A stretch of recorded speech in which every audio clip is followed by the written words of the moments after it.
Mm.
What's up, everybody?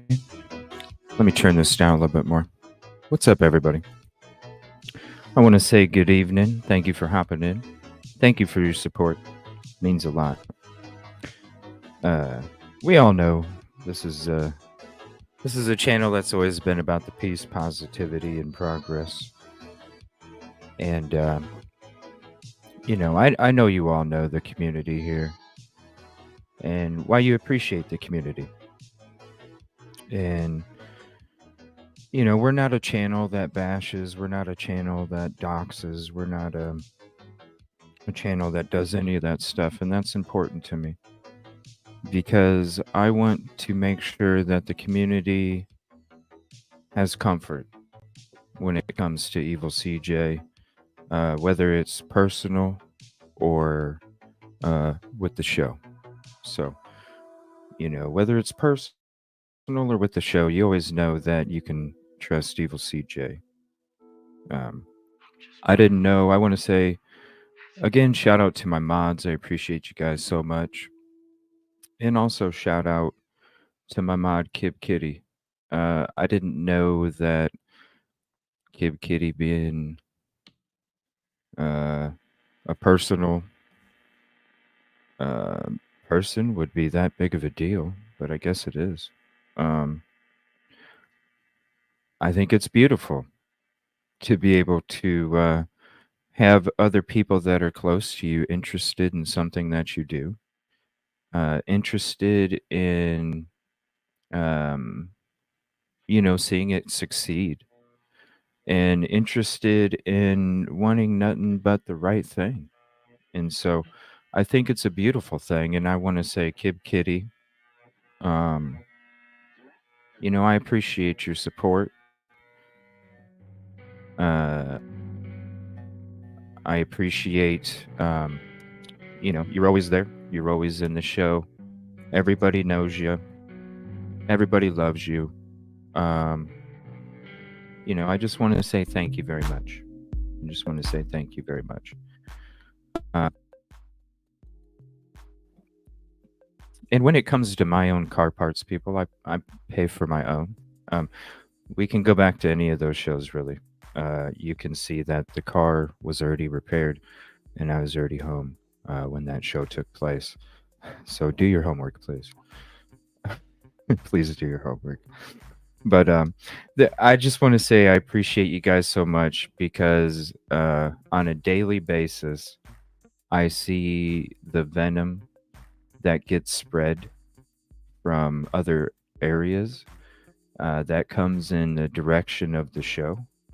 And I just want to say I'm glad.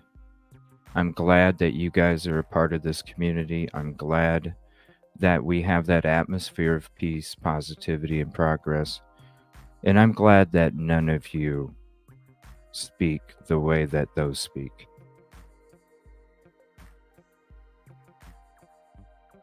I'm glad because, um, with these people and all of us, we're all interested in these true crime cases. It's about the victims. It's about the families. It's about the justice. It's about the right thing happening. It's about what we always talk about, and it's crazy. Um, it's crazy to see the way that some of these people talk. You know, because then it kind of wonders, are there contradictions as well? And I just want to say, when it comes to anybody's mother out there,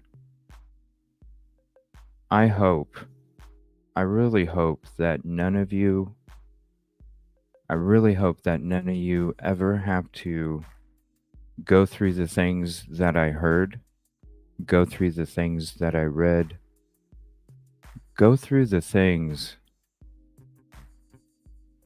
being said about my mother. I hope none of you ever have to go through that. I really do. Um, and that's my response to it. All I can say is I hope none of you ever have to even think those thoughts when it comes to your own mother. So, I really do. I wouldn't even wish it on my worst enemy. I wouldn't even wish it on my worst enemy. So, before you go do things, why don't you think about your own? You know what I'm saying? Because that's what we're here on this planet for. We're here to treat others as we would want others to treat us. So I just want to say, Mom, I love you and I appreciate you. I'll always be your baby boy. I love you, Mama. I love you, Mama. All right, so I'm going to go ahead and say what's up to everybody. And I'm so excited to get into the show tonight because we are going to be getting into how DNA led police to Koberger from CeCe Moore. We watched some of CeCe Moore last night. We got to watch the Vargas testimony. Tonight, we are going to be watching the CeCe Moore interview on the Harvard Lawyer Lee channel, I believe is what it's called. And we'll be watching that. And there is a new document that we'll be getting into first. And then also, I want to say shout out to Kay, one of my mods. She put a little thing together for me for tonight. And I thought that was so. She did her homework. So shout out Catastrophe. You did your homework. Thank you. Other people? You? Yes. Great mod. All of you. Appreciate it. And then after that, we're going to be going into the Mercer testimony from that court hearing. So we went through Vargas last night, part 2. We're going through the Mercer testimony. And then we're going to see from there. We're going to go from there and see what's up. Unfortunately, I might end the show after that, just because honestly, guys, I literally with I don't know, with just with everything, I literally only got like maybe an hour of sleep. So I really need to get some good rest tonight, because not only I only had an hour of sleep with all of those thoughts, but then also I was at work for 9.5 hours today too, busting ass. And so my ass is pooped. I ain't gonna lie, my ass is pooped. But I'm here. We're ready to go. It was a great show last night. I appreciate everybody. We're going to be having a great show tonight. I'm so excited. We're finally getting to it, everybody. We got to it last night. We're getting to part 2 tonight. Yeah, we're finally getting back to that content. Something that y'all reached out to me to start doing again. It was getting out of hand. We're back, baby. We are back. We're going to be having Yoli join the show here in a little bit because I think it's really cool having her own expertise on here with her opinions when it comes to some of the stuff that we're talking about. So, what's up, Kelly? Thank you for hopping in. Natalie B, Caddy, what's up? Deborah, what's up? What's up? Thank you, everybody, for hopping in. I appreciate it. And if you don't mind, hit the like. It's that freeway. And look at any of my other shows, everybody. I'm not the scam artist. What's up, Skittles? It's all there. I was already home. And honestly, isn't it a lot cheaper to spend like $700 on car parts yourself than take it to a shop where it's going to cost you like $3,000? That's what I did. I even paid the $375 tow bill. Yeah. So no, trust me, your help, I really appreciated it because that's one thing I didn't expect was that frickin' tow bill, $5 a mile for an hour and 45-minute drive. Yeah, $375. Yeah. Yeah, so I appreciate your guys' support, Ben, because really, uh, you guys know when I was doing those shows, I was, it was a bummy week. You know what I mean? It was really a bummy week. So all your guys' support that week, you can see it. My reactions and my actions don't lie. Like, so you guys know, and I appreciate that. You know who I am. I appreciate that, you guys, so much. All these other people scraping off loose rock. Scraping off loose rock. Nana. There she is. Thank you so much. We'll be getting into that document. And the little thing, I just got to say it. It was so cool. Just short and sweet. It was great.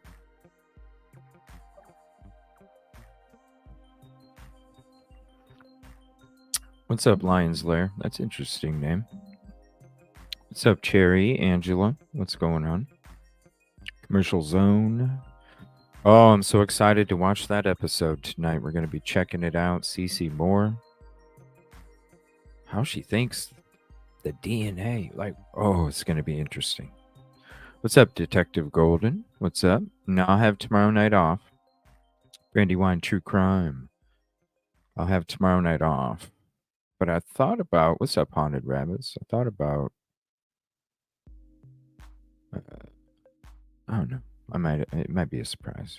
We'll see. Sandy Toes. What's up? That's such a cool name. No, I'm not. No, I'm not. But I'm still here. I love, like I said, I love coming to the community, hanging out. Even if the trolls, the trolls are watching, but it's whatever. It's those hours and the views, baby. What's up, Silky? Wednesday, that's. What are you doing? You know what, Silky? Email me. Maybe I'll come hang out tomorrow night for a bit. Just come hang out. I don't know, or Friday. We'll figure it out. Or Discord me. Yeah, Discord me. There we go. What's up, Kelly Miller? Team Kelly. What's up, Lulu? I've had better days. Like I said, I wouldn't appreciate you. For real, all of you guys. Ticket 27.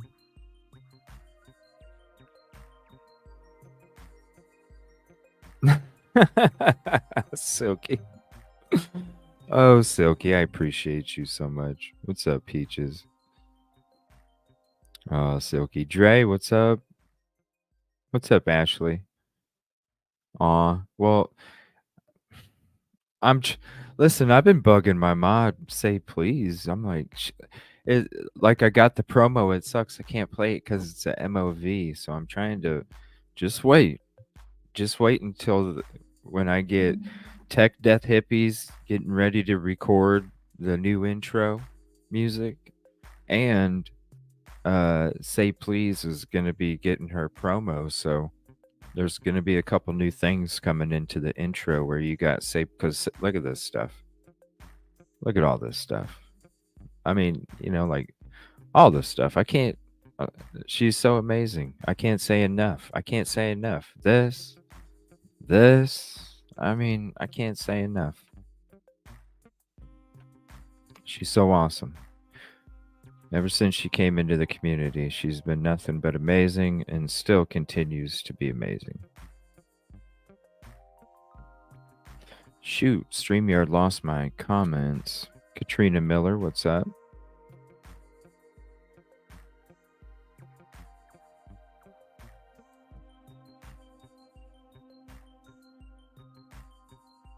It is embarrassing, Kelly. It's very embarrassing. But that's their soul, not mine. Yeah. I feel the same, Peaches. I feel the same. Totally. I mean, completely, seriously. Or even allowing it, There's just boundaries. There's just. But with some people, there's not, Unfortunately, so. But that's what it says about us, and that's what it says about them. You know what I mean? Um, and that's why we're peace, positivity, and progress. Y'all don't have to worry about me doing anything like that. And there's a reason. Um, there's a reason. Oh my gosh, you guys are so cool.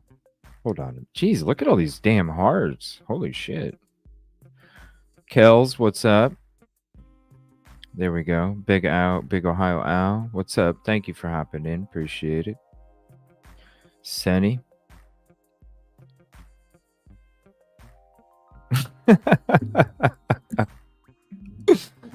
Oh shit, that's funny.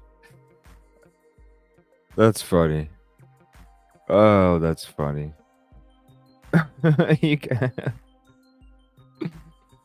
Oh my gosh. Yes. It is. Thank you, Catastrophe. Oh, Natalie's super sticker. Hold on.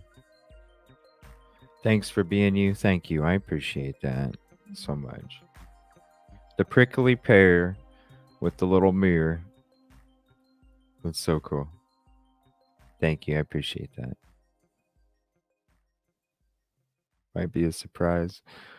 What's up, the Mike D Experience? Appreciate you hopping in. If it'll highlight the comment there we go.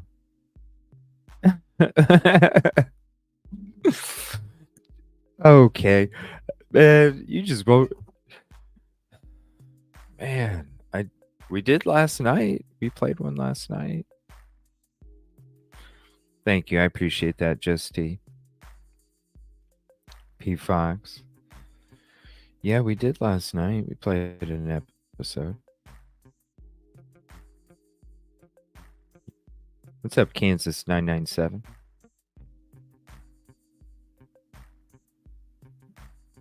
Yeah, Skittles. Oh, thank you, Skittles. I appreciate that. Skittles does. She's doing so amazing now. Skittles, you're doing so good now.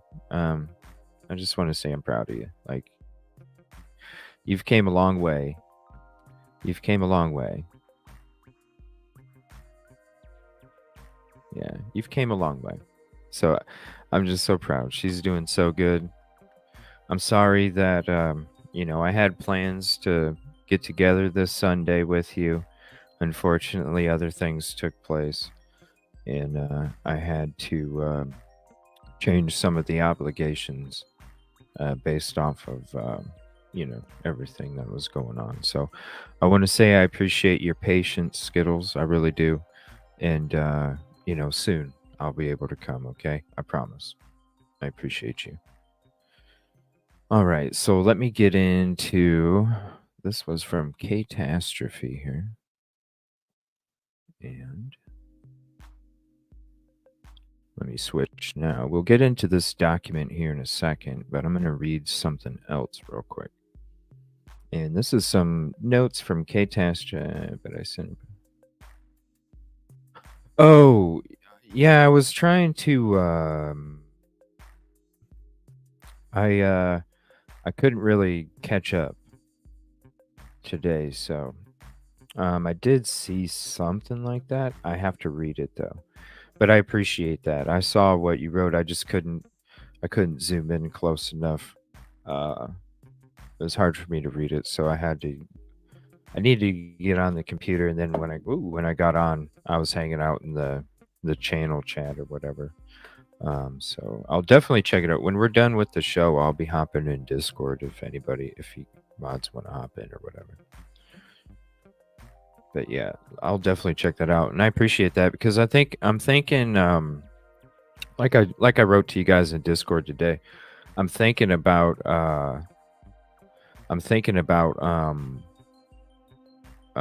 doing like a combo episode on Friday or something. Oh, heavy metal.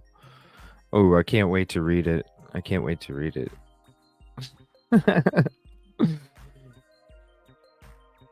That's so cool. All proper and shit. Appreciate that. Yeah, hearing was moved to 9/22. Yeah. So let me see here.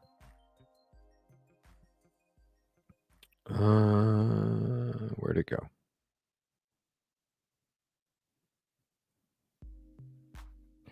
All right, it says Catastrophe. Appreciate it. Oh my gosh, it's like it's so organized here. Hearing on September 1st at 4 p.m. Eastern to discuss cameras in the courtroom requested by defense. The 7th supplemental request for discovery ordered by judge to be filed under seal. State's response to dismiss indictment now set for September 14th. The defense's reply set for September 20th. Hearing for this matter changed from September 1st to September 22nd at 1:30 p.m. Eastern. What day is September 22nd on?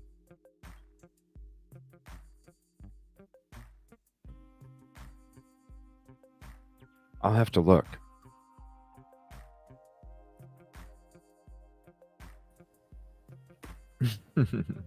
Hey, what's up, Yoli?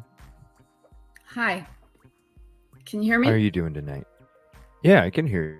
Okay, good. So it's a Friday. It's a Friday. Good. I'll have it off. Well, no, I won't because the new schedule starts the week after this. So I actually won't. Damn. Well, 1:30, right? 1:30. Let me see here. 1:30 Eastern. I think I'll still be able to make it. I'm pretty sure. How was your evening last night? My evening? Yeah.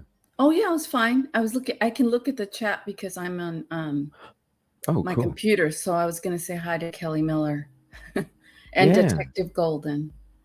Aw. And everybody else who said hi to me, and heavy metal. Anyway. I don't know that I can chat though, but oh, it's sorry, okay. As I'm long just as you can distracted. see it. No, as long as you I can see it, then you can respond and stuff like that because I'm sure there's going to be a lot of stuff to talk about with this episode that we're going to be watching tonight. Okay. You know, with how CC Moore thinks you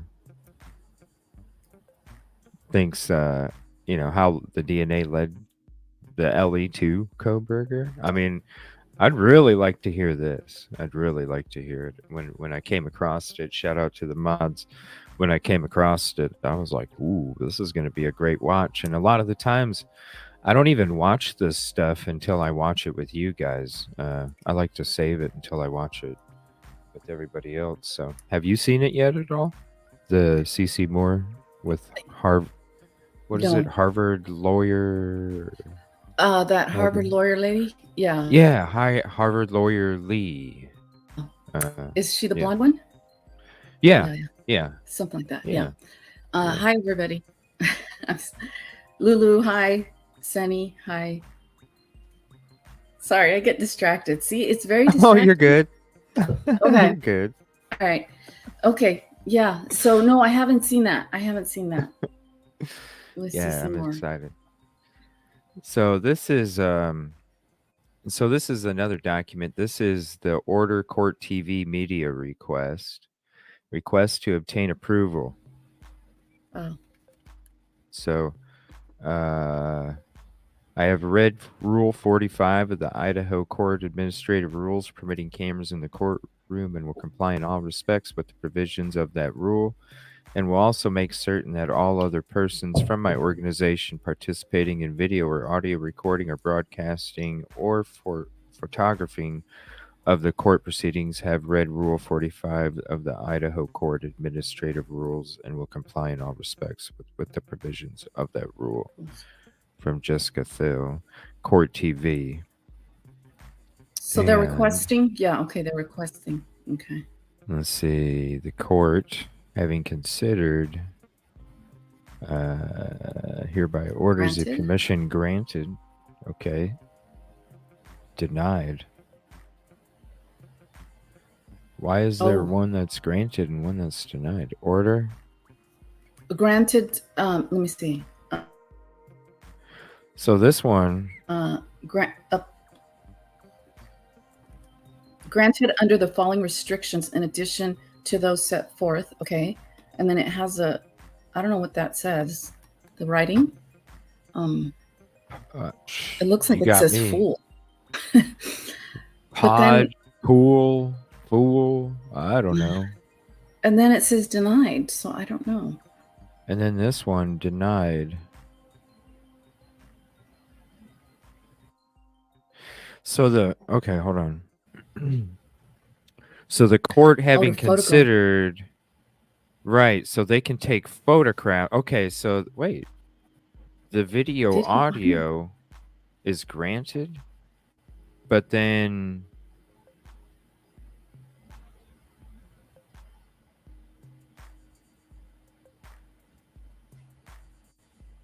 yeah, I don't understand that.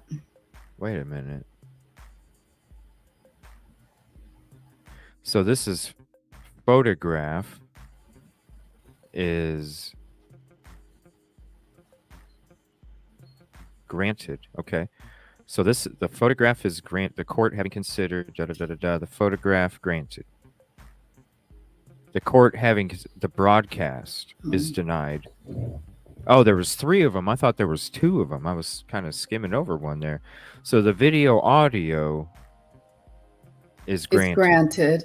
The broadcast. The broadcast is denied. The broadcast is denied. It's denied. And the photographs are granted. Yeah. Got it. Oh my goodness. No, there no broadcast. So it's basically what we've been dealing with. What we've been getting. Yeah. Because we're not really getting the broadcast. We're getting the replays. So okay. It looks like to me, that's what it looks like. Yeah, this is the latest document from yesterday. To me, it looks like everything's going to be the same. So, did I hear something wrong? Because I thought there wasn't going to be. I thought there wasn't going to be any courtrooms, or I mean, any cameras. Cameras in the. Yeah.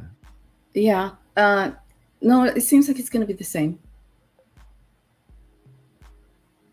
Yeah, to me it looks like it's the same as what it was before. It says pool. The hell does that mean? What does pool mean for an answer? What does that mean?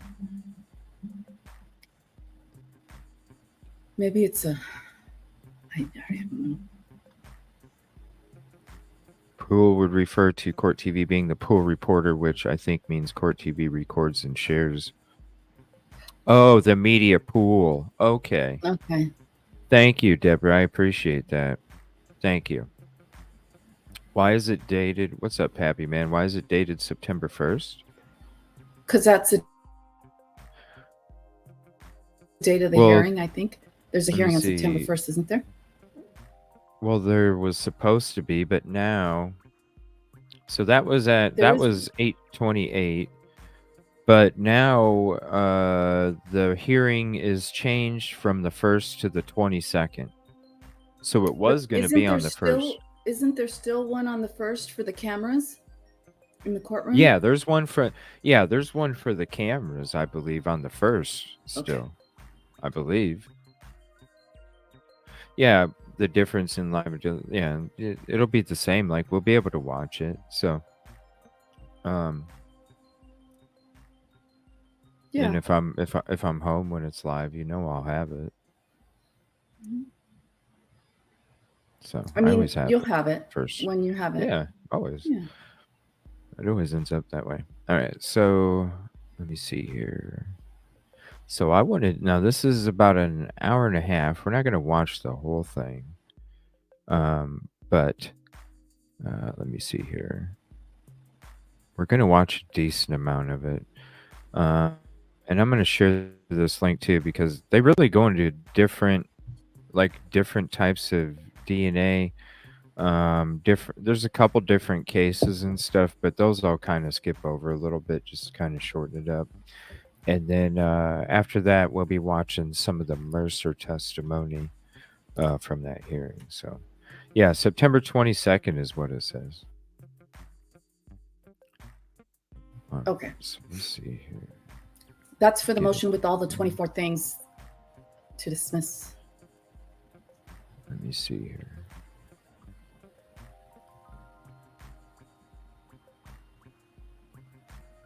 Yeah. Okay.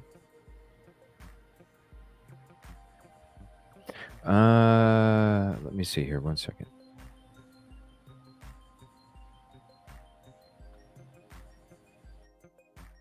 Yeah, to discuss cameras in the courtroom, requested by defense is on the 1st at 4 p.m. Eastern.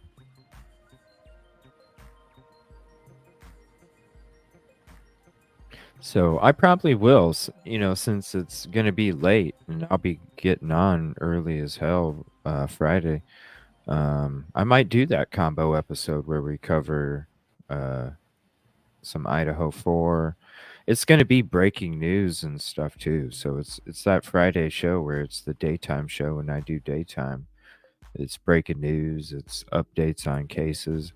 I think it'd be cool to cover that Karen Reed stuff some more on Friday. So definitely, if it's not until 4 p.m., I'll still be live at that time. But that'll give us time to kind of go into some of them other cases too on Friday. So, all right. So here is, let me see, Harvard lawyer Lee, and this is CC Moore. Here's the link to this video if you don't have it and you want to save it to your playlist. Yeah. And I can email any of these links, Yoli. If you want any of these, let me know, and just I'll email them to you as I play each one, if you want them. Yeah, you can. Okay, so let me see here. All right, go ahead and do that too. All right, so this is CC Moore, Harvard lawyer Lee, how DNA led police to Koberger, according to CC Moore. It's gonna be interesting. I'm interested to hear this. Brian Koberger. As you know, he's been accused of murdering 4 University of Idaho college students in the middle of the night in the house where 3 of them live. The 4 students, and I always try to name them because it's also about them. This is not just about Brian Koberger. Are Kaylee Gonsalves, Maddie Mogan, Xana Kernodle, and Ethan Chapin. DNA has been an absolutely huge part of that case. It's been extremely important. But there's a lot about that that's hard to understand. There's a lot that isn't well known. To help us understand these issues, we have a very special guest tonight. CC Moore is founder of DNA Detectives. She is the only genetic genealogist to star in her own TV series on ABC, The Genetic Detective. She's a non-resident fellow of the Dubois Research Institute at Harvard's Hutchins Center. She's the chief genetic genealogist for Paraben Nanolabs. The name of that alone is just amazing. I'm heading their division that services law enforcement. And in the 2 years since Parabon and CC launched that division, it has over 200 successful identifications of violent criminals. And she was just telling me tonight, 70 convictions have emerged related to the Wow. IGG she does. And we're going to talk Wow. about all that, unpack it. Don't worry if you don't understand everything yet. CC's work has led to the first conviction of somebody using investigative genetic genealogy, the first conviction through a jury verdict, and the first exoneration in a criminal case where all of those where the suspect was identified through investigative genetic genealogy. Now, on a personal note, CC, one of our subscribers, Maureen Keneally, tells me you were instrumental in identifying her cousin's murderer through genetic DNA. She says it was the longest unsolved murder in the state of Vermont, 51 years, and you helped unravel that. So you have a special connection to the channel, and we really appreciate your being on today. Was that Rita Curran's case? I don't know. Didn't say. She just said her cousin. Okay. So maybe if probably she's here watching, we'll ask her. Yeah, if it's Burlington, Vermont, it's Rita Curran's case, which was a 50-year-old case. And I was actually able to find the potential suspect in about 2 hours, which is unheard of. Wow. But everything just came together right on that one. 2 hours? It's great to be here. Thanks for having me. Yeah. Well, and I asked you to come on for 3 reasons. The first was I wanted to learn about the DNA, and I wanted us all to be able to talk about it on the channel. And I asked folks, okay, who would be good to teach us about this whole DNA issue? And the resounding answer was you. And I got so many responses. CC Moore. I think too is the second reason is this is a really exciting area. I was telling you before we got started that legally this is relatively new because law is old. You know, we go back to common law, the precedents are 200 years old. There have been a zillion cases on any given topic. This is kind of new. There's not a lot of established law about what gets discovered or what doesn't. Compared to other types of things in the law, this is all pretty new and exciting. And on this channel, we just really like to figure out stuff. And I understand that you are great at explaining things. So I wanted to cover 5 basic areas. She is. The first is I want to talk about how genetic genealogy works. And you've given us some slides that we're going to go through, and that'll help you explain to us how it works. I also want to talk about the reliability of it and whether the reliability even matters. And then I want to talk about some specific questions that some of the subscribers had about the Kohberger case. And then how these issues are playing out in discovery in that case, which has been really interesting. Right. And then I want to talk about some of the privacy issues, some of the controversies, and just get your opinions on all of that. Nice. So is that good? It sounds good. And I think the reason some of your listeners suggested me is because I see a big part of my job is educating the public, educating law enforcement, educating attorneys and judges. And so that is something I put a lot of effort into. So I'm glad that people have noticed my efforts in that area. Yeah, and they definitely have. So I want to talk about something. First, I want to start with what I think you're not involved in. And you tell me if this is right and help me understand if I have a little bit of this wrong, because I'm trying to learn. I think that a couple of things happen before you or someone who is working on the IGG part gets involved. Someone goes to the scene and collects DNA. That's law enforcement. That's not your role. And then there's a lab that analyzes the DNA. And then you get involved. Is that fair? That's correct. But there's actually 2 iterations of DNA analysis before I would get involved. So you're right. They have their crime scene investigators. They collect evidence. And then that evidence is going to go to the crime lab. And if they find any DNA of an unknown or unknown individuals, they will run what's called STRs. That's the type of profile that's court admissible that has been used by law enforcement for decades.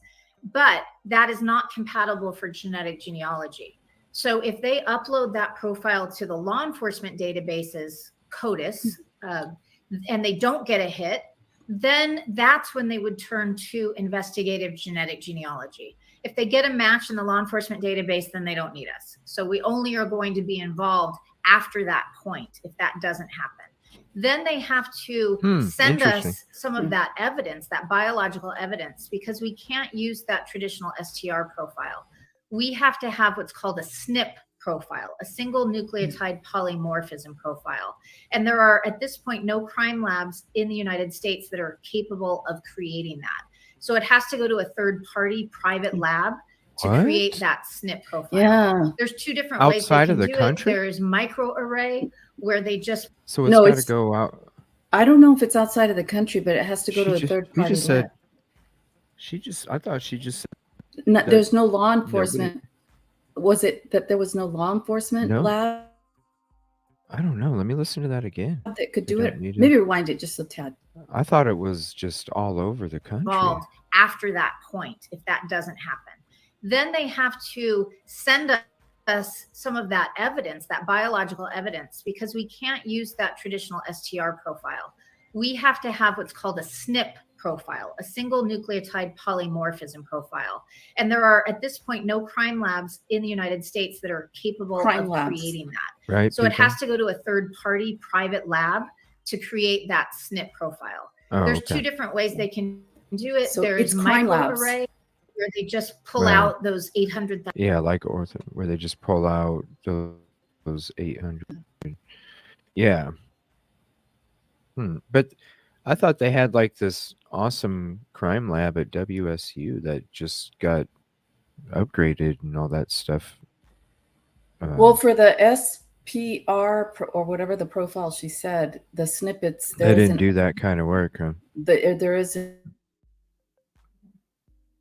a crime lab in the United States that does it, so they have to send it to a private company. So that's That's interesting. I wonder why not. With the technology, you would think that there would be some less because competition. it's still new, maybe Yeah. The funding isn't there yet, maybe. not yet. At this point, no crime labs in the United States that are capable of creating Prayers that. for all So those it has to go to a for the third-party private lab to create that SNP profile.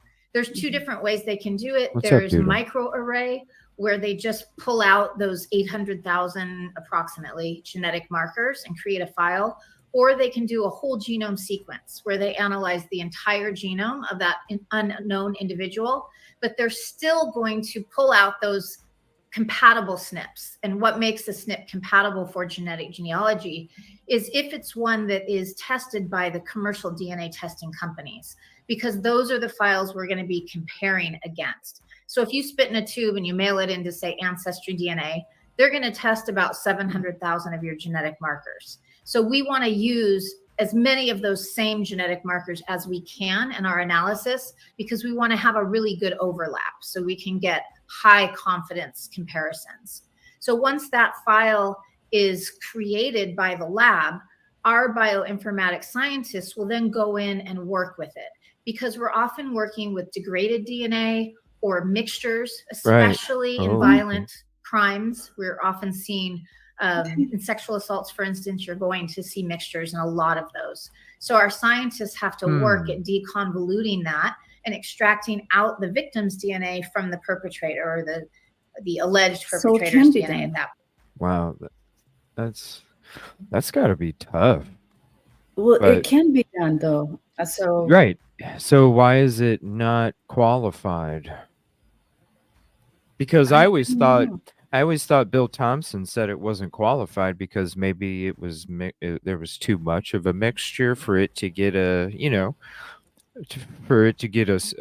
a profile or whatever. I thought maybe it was there was other male DNA, but maybe it wasn't qualified because it was mixed too much. So she's saying that they can decipher it. That's why they go to them. Because you know what, you have to do you have to do some testing to find out that it's mixed. I mean, how would you know that otherwise? I mean, you can't look at the specimen, you can't look at the blood and say, oh, it's mixed. You have to test it. So I really don't know what it means by not qualified to be put in the database. But I know it's a bigger question now, isn't it? It's a bigger question because I thought it was. Maybe it was mixed up too much, and that's why it wasn't qualified. But right here, That's why we paused it, because it's like, yeah. And she also said that oftentimes they're working with degraded DNA. So even if it's degraded, it sounds like they can do something with it, but I don't know. They're still manipulating it, though. That's what they're doing, because they don't have the full profile. You're still manipulating. So you use manipulated DNA. Point. And then once all of that is done and it's uploaded to the two databases, or one of the two databases we're allowed to use, then my work starts. And so I do want to make the point that even though there are over 40 million people that have taken commercial DNA tests, the largest databases have barred law enforcement's use. So we are limited to the two smallest databases, which are GEDmatch and Family Tree DNA. And so those are the only databases where it's going to be compared. And I will get a match list from one or both of those, depending if we upload to just one or two. But those are the only two we're allowed to use. That match list is then how I start my work. Okay, let me ask you sort of a foundational question. Why is the SMP not compatible with what law enforcement uses, the STR? Why is it just, it happened that way, or why are they different? Just a different type of genetic marker. And traditionally, law enforcement has used STRs, which are short tandem repeats. It was just a choice that was made decades ago when genetic technology was a lot newer. Now we have much more advanced genetic technology. I don't even know if SNPs were being tested back then, if that was even possible. The reason SNP testing really became popular and effective is because it was being used for GWAS studies, which is genome-wide association studies, where they were using it to study health conditions. So if you and I both had a certain health condition, they would test our DNA to see if they could figure out what gene or genes were responsible for that. Or if once they had that determined, they could test people and tell them if they were at high risk for a certain medical condition. And so that is what ended up being used by the commercial DNA testing companies, because it provided so much more information. STRs were partially chosen because they were believed to be junk DNA. They were supposed to give very little information about anyone. It's just the combination of those markers is unique, and that would help us determine whether the DNA came from someone. But it wouldn't tell you about their health or their appearance or even their ancestry. And so now we're using these genetic markers that tell you much more about a person, and we're also using almost 1 million of them. And so that is why we're able to expand the search from law enforcement can only do a search for very close relatives or that individual in their database. If the state allows it, they can do what's called familial search, and they can look for first-degree relatives to that unknown person. But some states don't even allow that. So the main thing they're doing with those STRs is a one-to-one comparison. Why don't they? I wonder why some other states wouldn't allow that. Because it's too... you're kind of it's messing around with shit too much. I don't know. Or something. It's like how reliable. Too far for... Yeah, and it's a third-party lab. It's not... It's a third-party lab. It's like, it's not something that, I mean, they have their own protocols, you know what I mean? Like internal protocols. I don't know if those are you know, secure or not secure or reliable. Not secure, but reliable. They have to be. I'm just, why would, maybe, I don't know. Why would some states? I would think so, but you would think every state would be wanting this kind of investigating to, you know, lead to cold cases and things like that quicker. I guess it just I'm gonna have to listen to that again and see what she said. The state's legislature and what they want. Huh. Of them. And so that is why we're able to expand the search from law enforcement can only do a search for very close relatives or that individual in their database. If the state allows it, they can do what's called familial search, and they can look for first-degree relatives to that unknown person. Oh, okay. But some states don't even allow that. So some states only allow you to focus on the individual or first relatives, the other, where you're The going to familial cousins search. and Yeah. Okay, get it. that's okay. Yeah. So the main thing they're doing with those STRs is a one-to-one comparison. Is this What's up, the same Motorman? person? But with Typically SNP profiles, because we have so much more information, we can find second, third, fourth, fifth cousins and beyond. And that is what gives genetic genealogy the power to make these potential identifications. Let's talk about sort of how you do it. Let's look at some of your slides. I'm going to put up the first slide that you sent, the snippet of raw data. Is this what you get from law enforcement when you're about to start the portion you're going to do? Do you get something that looks like this? No. So in order to create this, law enforcement has to send us the biological evidence. So they have to have DNA remaining, because we can't use that STR profile for genetic genealogy. So if they've used up all the DNA or it's been lost, which happens in some cold cases, unfortunately, we can't do anything. So first they have to send the DNA or the DNA extract from their biological evidence to our lab. Then our lab is going to create a file similar to this. They're going to say, okay, here are the SNPs. Okay, so law enforcement gets the DNA extract? I'm sorry. See here. That's what I law thought. Enforcement? That's what I thought I heard. So they have to show what they did, right? All of this right here. I don't know. I mean, yeah, that's part of the even the chain of custody, like P. Fox says. Even the chain of custody. I'd like to know. Well, they said they couldn't hand over everything. Well, they said they handed over everything, but really, they said they couldn't supply some things that they didn't even have. They were waiting for one lab report that was supposed to come that day, but then when the judge questioned him, he said, "Oh well, not. I didn't mean today, but soon." He's a character. He's a character. I can't wait because I think on Friday I'm going to go through that one again, just that last one. I think it's pretty funny. It's interesting that just seeing him like freak out, like, what, dude? Like, why are you not prepared? It's like you're scrambling with all your papers flying all over the place and they're just all over in the air and shit. Let me see, 850,000 lines to 2 alleles. Genetic raw data file. This is I don't understand none of that. None of it. Nope. A file similar to this. They're going to say, okay, here are the SNPs for these 850,000 locations on the genome. So you'll see chromosome right there, and then it says 1. These are SNPs or genetic markers on chromosome 1. And you can see their position and then the genotype. Most people listening probably know our DNA is made up of A, T, C's, and G's.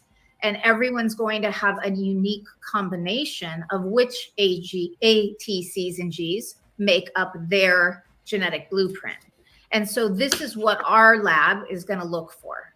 They're going to look for these 850,000 or so different positions on the genome, on the DNA, and then read it. So what they're reading is that genotype column. And they're saying, okay, at this location, this person has an A and an A. In this next location, they have a G and a G, and so on. What we're going to do with this is now compare it to everybody else's SNPs.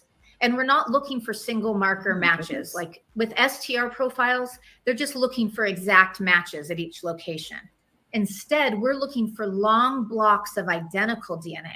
So it doesn't matter if someone just has a few of these the same, and they will, because there's only 4 different letters you can have. So you are going to have some of the same with everyone.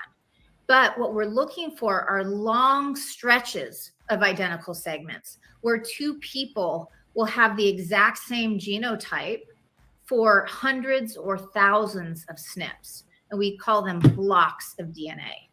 The reason that's significant is because the only reason 2 people would share these blocks of DNA is if they inherited that DNA from a common ancestor. And so that's what my work is based on, is looking for people who have common ancestors with this unknown individual. Wow. So how many, let's say you got all the way down to siblings, how many of the genotypes are they going to have in common? That's a great question. So with our full siblings, we share about 50% of our DNA on average. So you're going to, so there's about 3,600 centimorgans. Centimorgans are the unit of measurement of how much DNA two people share when you're doing this type of testing. And so siblings are going to share about 50% of all of these genotype SNPs. But again, remember, everyone shares a huge percentage of DNA. So these markers are chosen because these are ones that mutate. So these are the highly changeable portions of our DNA. So you're going to share 99.9% of your DNA with all humans, right? But these portions of our DNA are the ones that change quickly.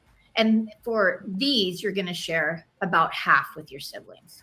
So you're going to see long stretches of identical DNA with siblings.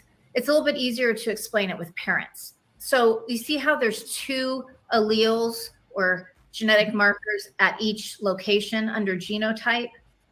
You get one of those from your mom and one from your dad at every single location. And that's because you get one chromosome, one from mom and one from dad. And so when you compare a parent and a child, they're going to share all the way across each chromosome, right? You'll have one entire chromosome shared with mom and one entire chromosome shared with dad. And so if you lined up a parent's genotype results next to this one, you would see one of those letters, at least, is going to match on every single location. And that's the same way that they actually do the matching with STRs. But with so that's how they like tell you that you're like related to King George V and shit. Is basically by breaking all the chromosomes down to that's what it seems like, yeah. The letters are, and then that's no wonder this is great explanation. Like I didn't. I'm sitting here looking at it in the beginning, and I'm like, what the hell is, and then as she's explaining this, it's all starting to make sense. I mean, she is so amazing, Cece Moore. It's good explanation. Very. I just hope I can retain it. Oh, well, here, I'm putting the... Yeah. Oh, yeah, here, let me email you the link. Yeah. Very good episode. It's all on that. She does a great job, doesn't she, explaining this. Amazing. On every single location. And that's the same way that they actually do the matching with STRs. But with STRs, you just need to share one of each of those 20 genetic markers to be a parent-child. On these, you have to share one on each 850,000 of these lines. So this is showing you a tiny portion. This would scroll and scroll and scroll and scroll for almost 850,000 lines, right? And then there's two at each location. So it's reading 1.7 million of these genotypes. And that's why this type of testing is so much more confident than the traditional type of testing that has been used for paternity tests, for immigration, and for evidence in court. Would you say that this is more reliable than STR, which has traditionally been used by law enforcement? Okay.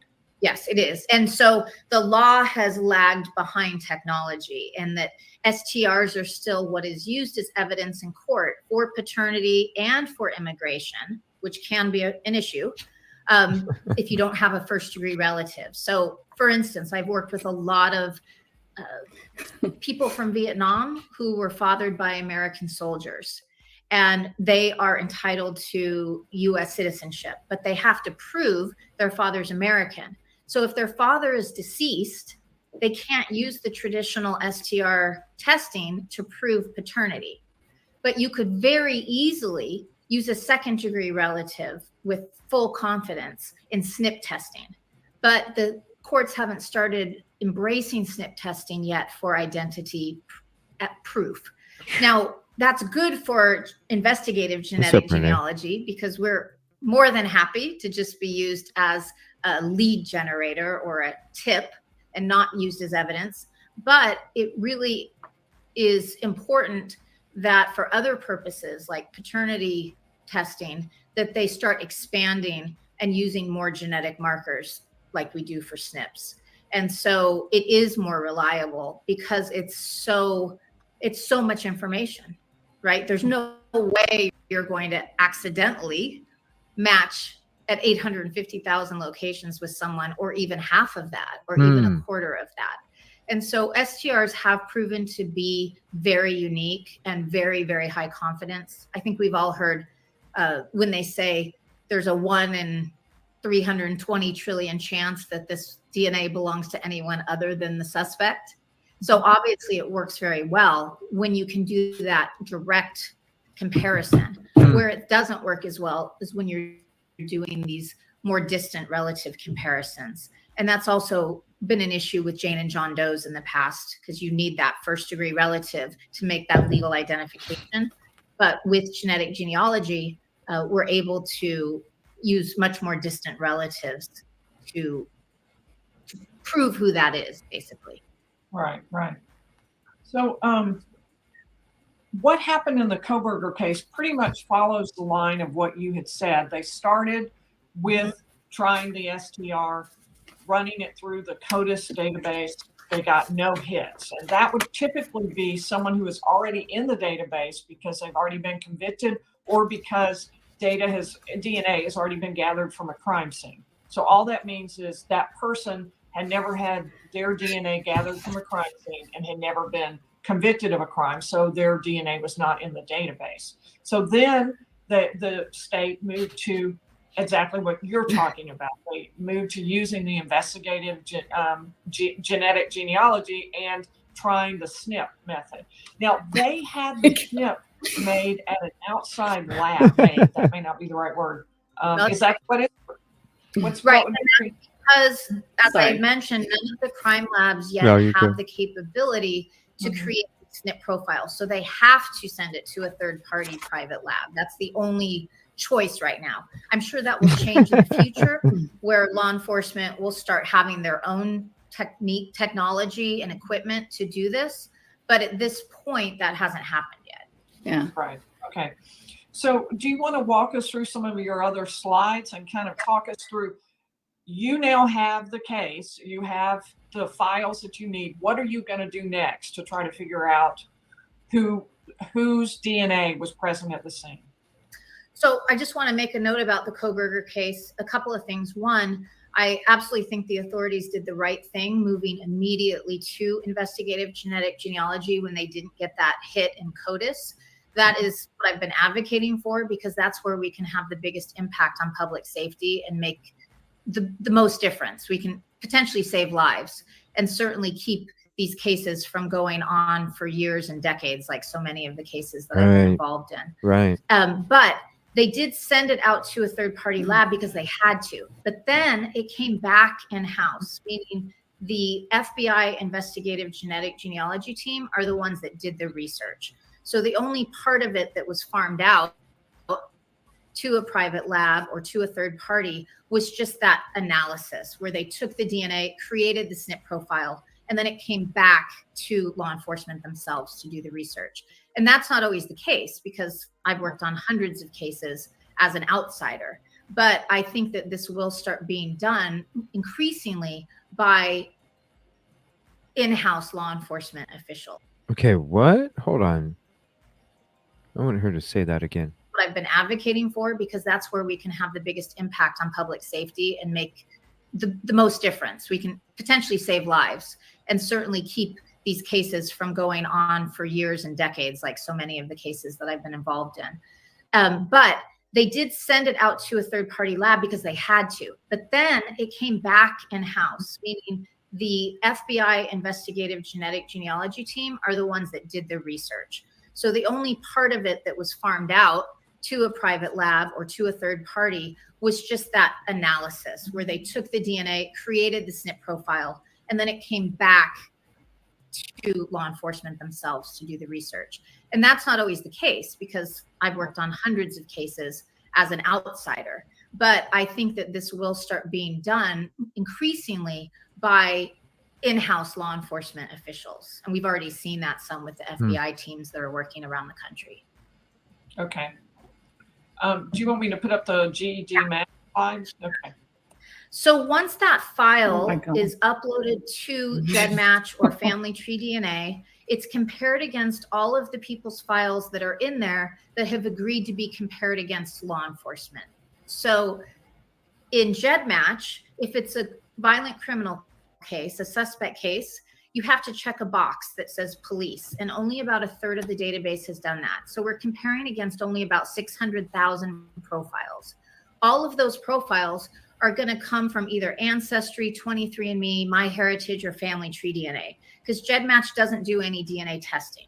They're just a third-party DNA repository. So if you've tested anywhere else, you can download your raw data, upload it to GEDmatch, and you can decide if you want to be compared against these types of cases or not. If you don't check the box, then you can be compared against Jane and John Doe's and anyone who has uploaded for genealogical purposes like adoptees or say donor conceived individuals. But to be compared against violent criminals, you have to check that box. So then we get this match list that looks something like this. It'll have a kit number, and then it'll have the person's name. Now, they can put whatever name they want in. So it's not always straightforward. You can use an alias like Butterfly 45. You can use initials, which a lot of people do, or a code. You can just use anything you choose. And then there's an email address. And the email address is really key for us trying to identify who that DNA contributor is. And so we will use like reverse email lookup programs to do that. And these are all public. I don't have access to anything that's not public record. So I'll use a company like Ben Verified, which is a people search database, and enter that email into their database. And then sometimes that will tell me who that belongs to. Next to that is you see GED. So if someone wants to be really helpful, they can upload their family tree information for us. It's called a GEDCOM. And that's what that GED means there. That is someone who is chosen to do that. And that makes our work so much easier, because I don't care who you are. All I care about is your tree. And so if you upload your tree information for me, I don't even have to spend time trying to figure out who you are, because that's not the important part. It's your ancestors that matter. But as you can see in this example, only one person has done that out of this whole list. And that's typical. Usually we'd have to scroll down, scroll down, scroll down. We might find maybe 5 people that have uploaded their family tree information for us. So the vast majority of the time, we have to build that tree. We have to identify that DNA contributor, figure out who their parents are and grandparents, and then build that tree back in time. It'll also tell us their gender, but that is self-inputted. So occasionally it doesn't match the genetics. So you have to take everything with a grain of salt. Autosomal DNA right there, it'll tell you how many centimorgans are shared of autosomal DNA, which is the type of DNA that we're testing. Those SNPs are autosomal. Autosomal is inherited from both your parents, as I discussed. You get about 25% from each grandparent, about 12.5% from each great-grandparent. They'll also tell us if the person shares any X DNA.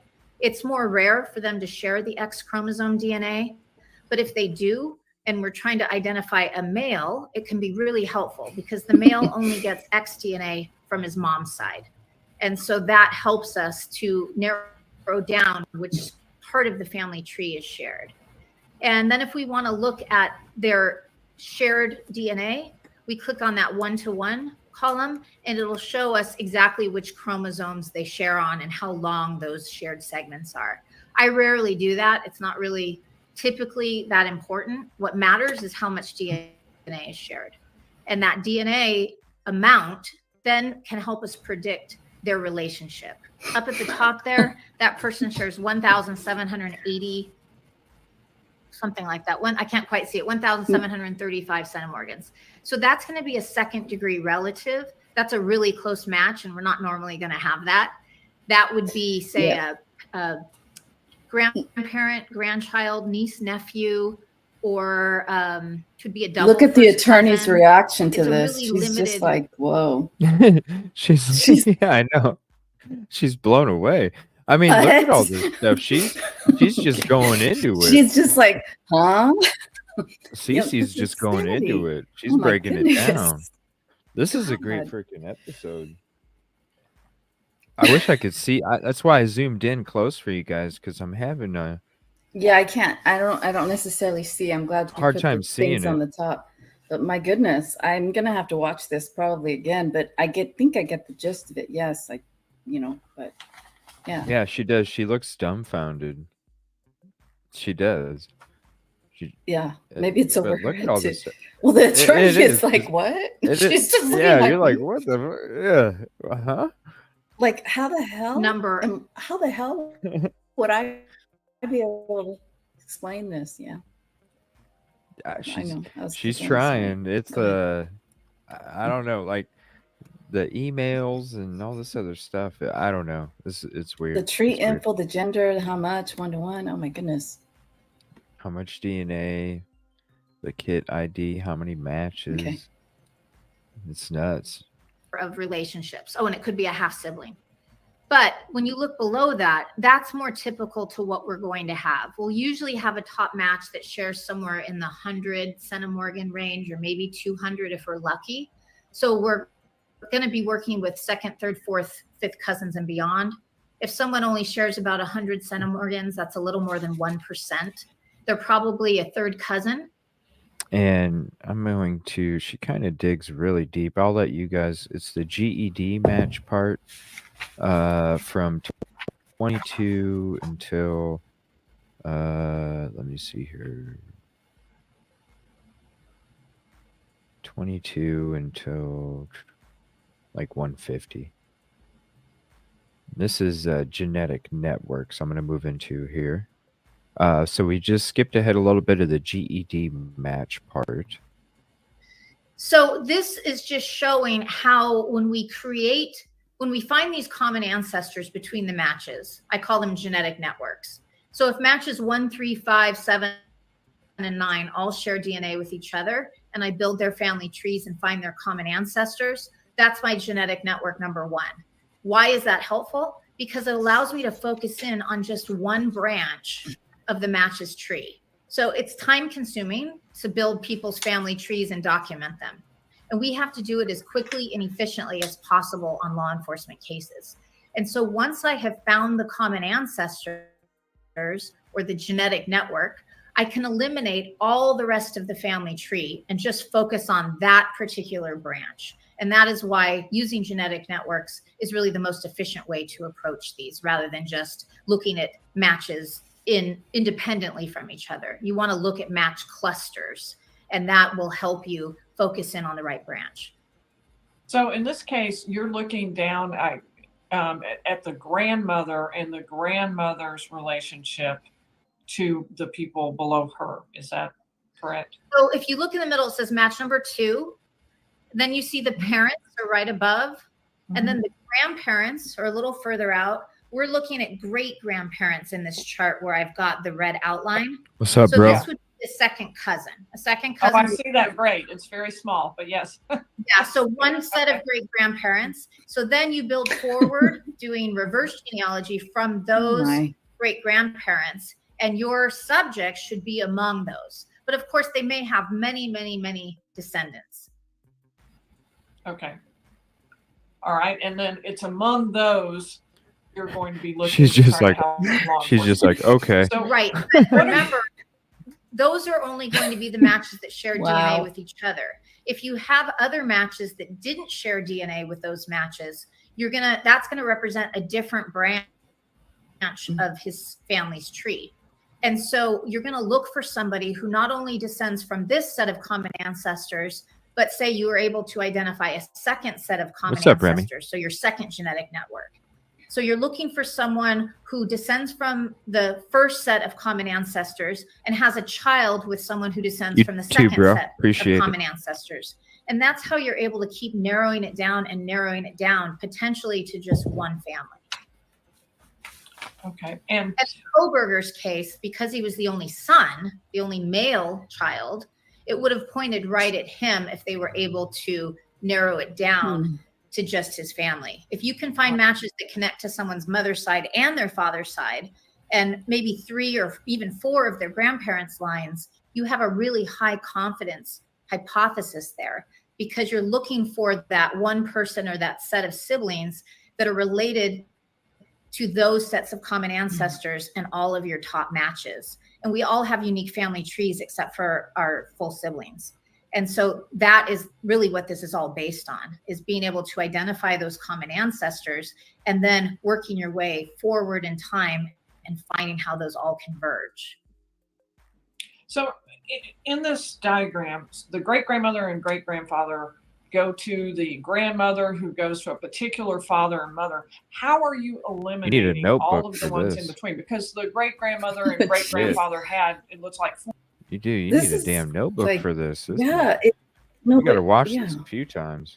You got to watch it a few times. I mean, there's a lot of information, but holy crap. Jeez. You see, so they get into April Tinsley case. Let me see, reference testing. And so I'm going to play that little bit of reference testing. Then there's a switched at birth section that we'll skip. Then we're going to go to the databases and then the privacy of it all.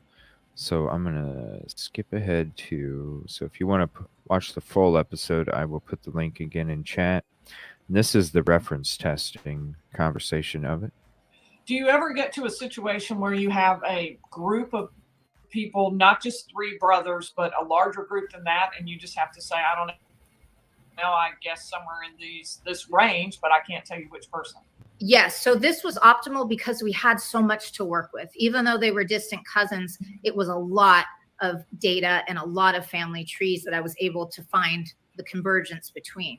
But you don't always have this. If you're working with someone who comes from a population group that is not well represented in these databases, so anything other than Northwest European with deep roots in the United States, you probably won't have this many workable matches. And in those cases, sometimes you can only narrow it down to, say, one set of common ancestors. So you know the subject's going to descend from one set of great-great-grandparents, but they have hundreds of descendants. And that's a good point, Architect. Thank you again for hopping in. Appreciate your support, bro. And that's a good point. Imagine trying to explain this to 12 jurors. It's a very good point. Like, we're potential jurors. Imagine, and we're sitting here, and yeah, that's true. I'm like, I need a notebook, and I need to watch this video a few times. You can't do that. Yeah, you can't do that. Well, what you can do is you can read the transcript. Like, the jurors can ask for the transcript again. But this kind of, I mean, this is, I mean, if they had to go this far to get a suspect, it's like almost, it's almost like too many layers. It's like, look, how about how in 2 weeks? Just plain old detective work. How about just plain old detective work? You know, like. No. And how'd you get all this accomplished? Like, how'd you get all this accomplished so quick either? It's very, very strange. Okay, because if you put this aside and you just look at what the detective work has revealed, what has it revealed? The detective work, like just I don't know what it's revealed. We have some videos, no license plate, you know, the first. Is that true? Mule? Oh my goodness. Is that true? I know they get a lot of money for their programs and things that they run through the university. No, that's crazy. Seriously? Okay, so Sherry K, during the O.J. Simpson, the DNA was lost on the jury. Yes, it was. It's nowadays, unless you have there's not all this backtracking and mapping and all this stuff. You just have a link. They're encoded you matched it. That's it. This is like, wow, this is a lot. Yeah, we need cliff notes. But that's right. That's perfect. So Yeah, give me the fucking cliff notes, man. I deal with medical. Yeah, I deal with medical malpractice, and I dealt with geneticists, and to try to explain it. And CC Moore is doing a good job of explaining it. So it's like, oh yeah, with the diagrams it's like, whoa, too. yeah. I mean, it just seems like it's a tool, but it's not perfected yet. It's still subject to a lot of errors along the way. DNA. That's what it seems like to me. Anyway, okay. Oh, jeez. Right, not to be used to arrest somebody. You're correct. No, Iris. That's what we felt this whole time. Like maybe keep your eye on this person, but not arrest them with a SWAT team. Bring in the middle of the night. Bring him in for questioning. Like, what's your DNA, sir? Or what's your alibi, sir? Like, bring him in for questioning. No. Searching through garbage at night. Let's get the SWAT team and get him. Right. If you can't connect any other matches, you can't narrow it down without generating more data. That's when we do what's called reference testing or kinship testing. And we'll tell law enforcement, go out and ask for DNA from these individuals. And if they will test, it will help us narrow down exactly which branch we need to be looking at. So what about an intersection between some of the more interesting stories I know you've done through your TV show and something like this, where let's say Brian Kohberger was switched at birth. And so instead of identifying Brian Kohberger, they're identifying the person switched at birth who really isn't Brian Kohberger at all, or something along those lines. That's a good question. So yes, so that could happen. And that would be a time that genetic genealogy would appear to be incorrect, because they would collect DNA from that individual and it wouldn't match their STR profile, which they have to have that match before they can charge someone with a crime.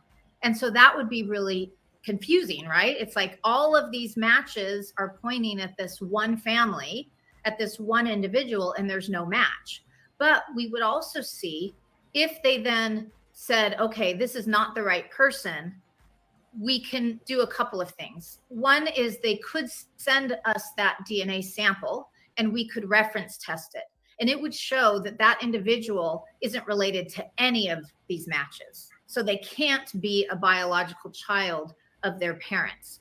Now, we used to be able to just do that, no problem. Now, later, the DOJ came up with guidelines. You can't just test someone's DNA without their consent, right?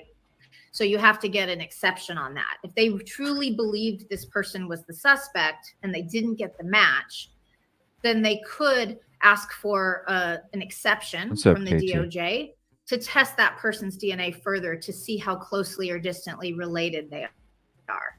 But what they may just do instead is ask someone in that family for their DNA, and then you have consent, right? So then we would do a reference test and we would realize something's wrong here.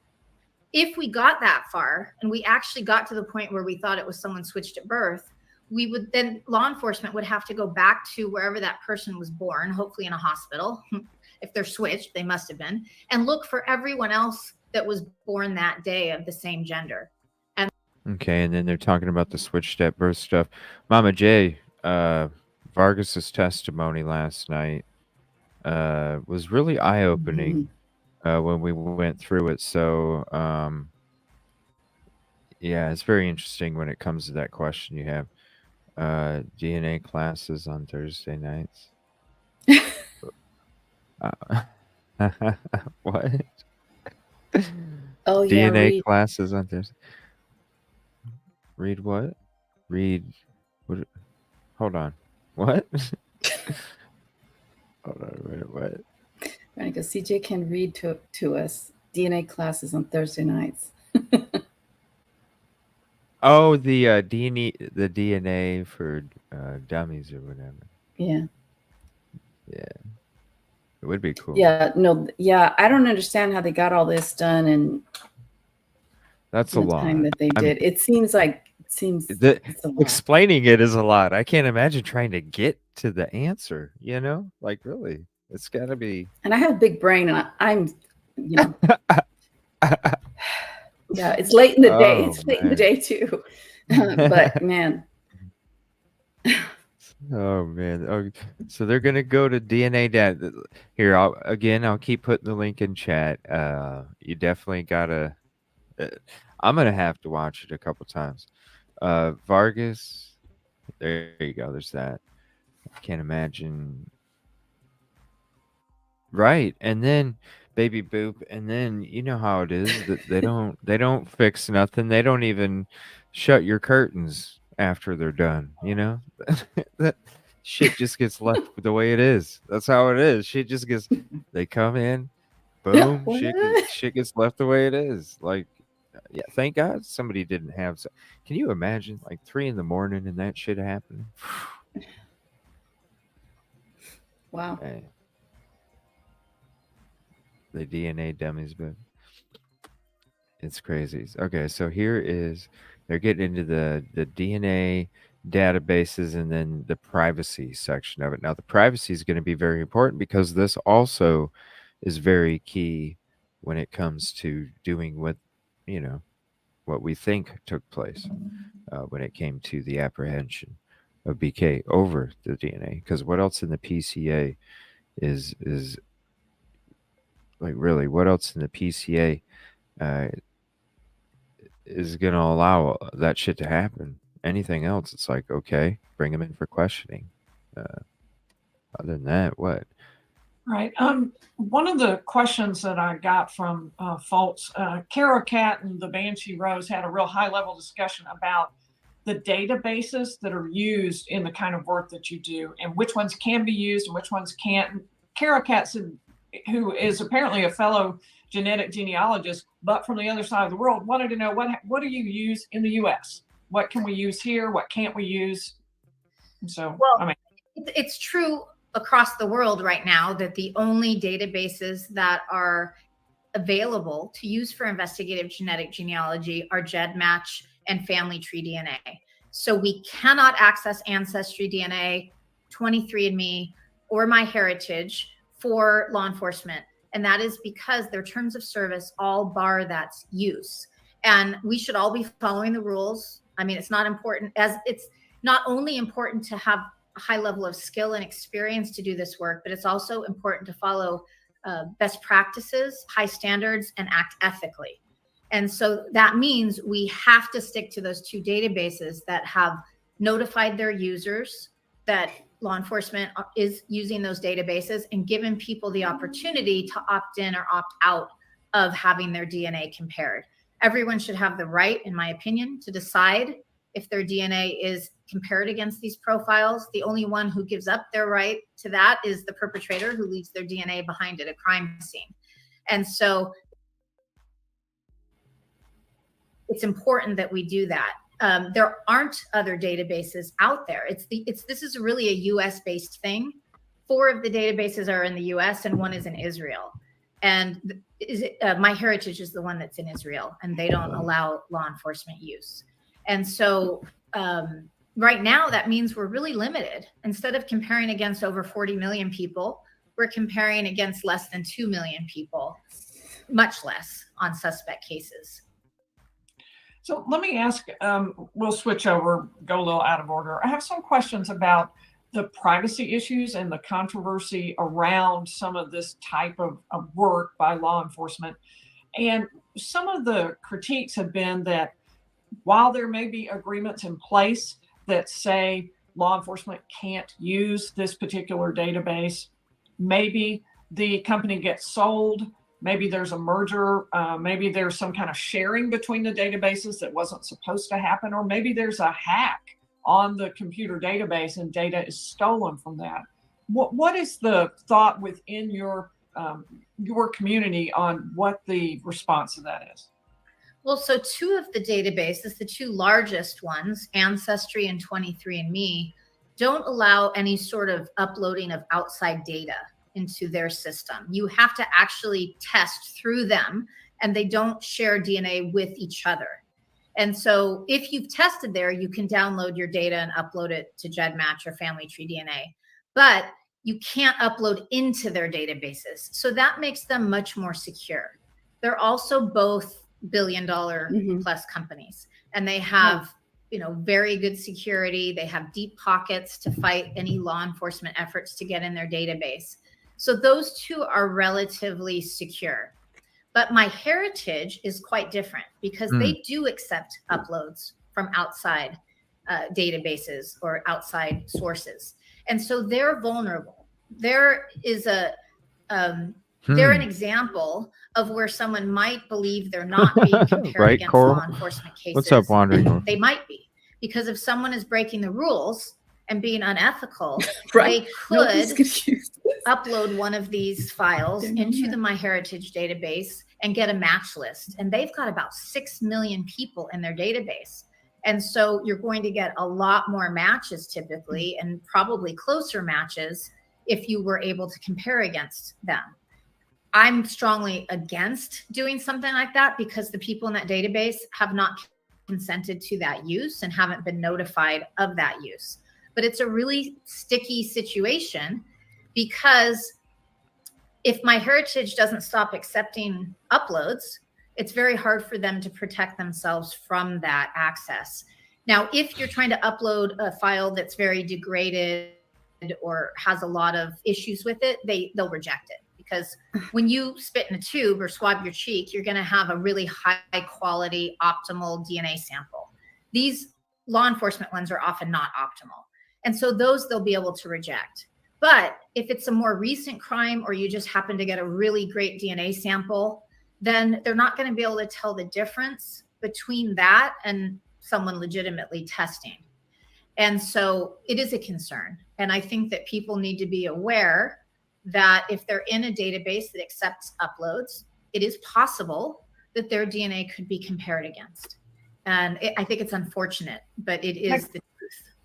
I guess I'm worried that a database that doesn't currently accept uploads might decide to accept uploads in the future. While that may be their current posture, if they get taken over, if they get bought by the one that does, maybe they change their policy. Maybe the safety and security of the data that you've uploaded is different. It would be. So if they do that and they're following the rules and the laws in many states, they would have to give their users the opportunity to remove their data. And so there are quite a number of states that have now passed a law that says you absolutely have to be able to remove your data. Right now, you do have that ability at any of the companies. If for any reason you want to take your DNA out of their database and have it destroyed, you can do that. So if, say, 23andMe was sold, which I don't see happening, but say it happened. So hold on. So basically she's saying, Yoli, I don't know, tell me if I'm wrong. She's basically telling you, if you don't want to be part of this 23andMe shit anymore and you changed your mind and you're uncomfortable about it, you can contact the company and they can delete your DNA. They can be gone. Well, how do they dispose of it? Well, I don't know. It's already out there. It's like how does that? How do you? They're already asking me. Where do you get rid of it? I know. I don't understand. Like, do they send it back to me? I don't know. This is very interesting, but it is a lot, man. It's a lot for me. It is. It's a lot. Yeah. It is. I want to deposit there, and because honestly, there's like, and I'm trying to learn, and I did learn. Yeah. There's another 30 minutes. I was maybe gonna let a couple minutes go. I did want to cover a little bit, just for a few minutes, this hurricane stuff, just to give everybody an update if they haven't. I do like to update everybody on crazy weather. Yeah, and, that would be good because I know some attorneys in Florida that are in the middle of this. Yeah, and anybody in the Gulf Coast and in the sorry, out there, like and this just came out of, I mean, I didn't hear about it until like a couple days ago, and then I didn't even know it was this bad until I was coming home from work today, and I'm like, they're telling everybody to evacuate. What? Yeah, it's bad. Was there a reason? Because I didn't remember anything else on the news that was distracting from that kind of coverage. Was there a reason that there wasn't? Because I didn't notice it. Did you? Did anybody else? Like, was it? Yeah, it's bad over there. So did you know about it for a while? Because I didn't know anything. Maybe I just wasn't I watching. knew, well, I knew about it this morning. Yeah, I mean, yeah, but like this, it's like coming right now, right? I mean, Ryan Hall, y'all did like a 5 hour stream of well, here, speaking of Ryan Hall, y'all, let me share his channel real quick, because definitely if anybody is going to be affected or has any family members that could be affected, definitely sub to Ryan Hall, y'all, because it's how you can stay up to date with your family. If it's, if they're in that region where the storms are coming, it's a good way for you to make sure like, it gives you some comfort, if your loved ones are been affected. And also it's good for the individual that's in those storms, because we all usually have our phones, and we all usually do have internet on the phones. And whether you're in the basement, you're in your car, you're somewhere, usually you can have your phone. You got Ryan Hall, y'all, up on your YouTube, and totally keep up to date on everything that's going on, no matter where you're at. And the cool thing about Ryan Hall, y'all, is that his alerts, his weather alerts, that they're coming out like the same time, if not before, the Weather Channel. It's crazy, or any of your local news. So definitely go sub to him. And let me see here. I'll go ahead and put that link in chat. We're at the 1 hour mark of the video. Definitely give it a watch. Save it to your playlist. Give it a watch. I'm sure we'll talk about it more on Friday, and we'll probably even go into that last 35 minutes or so. We'll probably go into that on Friday too, to finish it up. But man, that's a lot of information, and it's a lot of great information, but it was a lot of information. It's a lot. A lot to take. Let me see here. So I'm going to play this video real quick. I think this is from CBS News, and this is going to kind of update everybody on what's going on, because I didn't even know about it until I was driving home from work, which is crazy. Give me 1 second. Then we'll get into Mercer's testimony.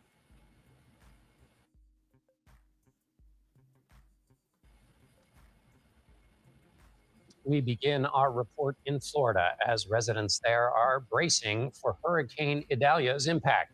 The storm is expected to hit the state as a Category 3 hurricane. At that strength, winds will be between 111 and 129 miles per hour. Idalia's path is expected to impact a central portion of the state, and Governor Ron DeSantis has declared a state of emergency that covers more than 45 of the 67 counties in the state. Holy Omar crap. Franco begins our coverage. Was there DeSantis has declared the storm is expected to hit the state. Was there 2 hurricanes? Oh my gosh. Dang, it's about to hit, but it was already rolling through here. So it was down here first. Oh my gosh. Look at that thing. That's nasty looking. Do hurricanes usually look like that, where they're broken up in all them different pieces?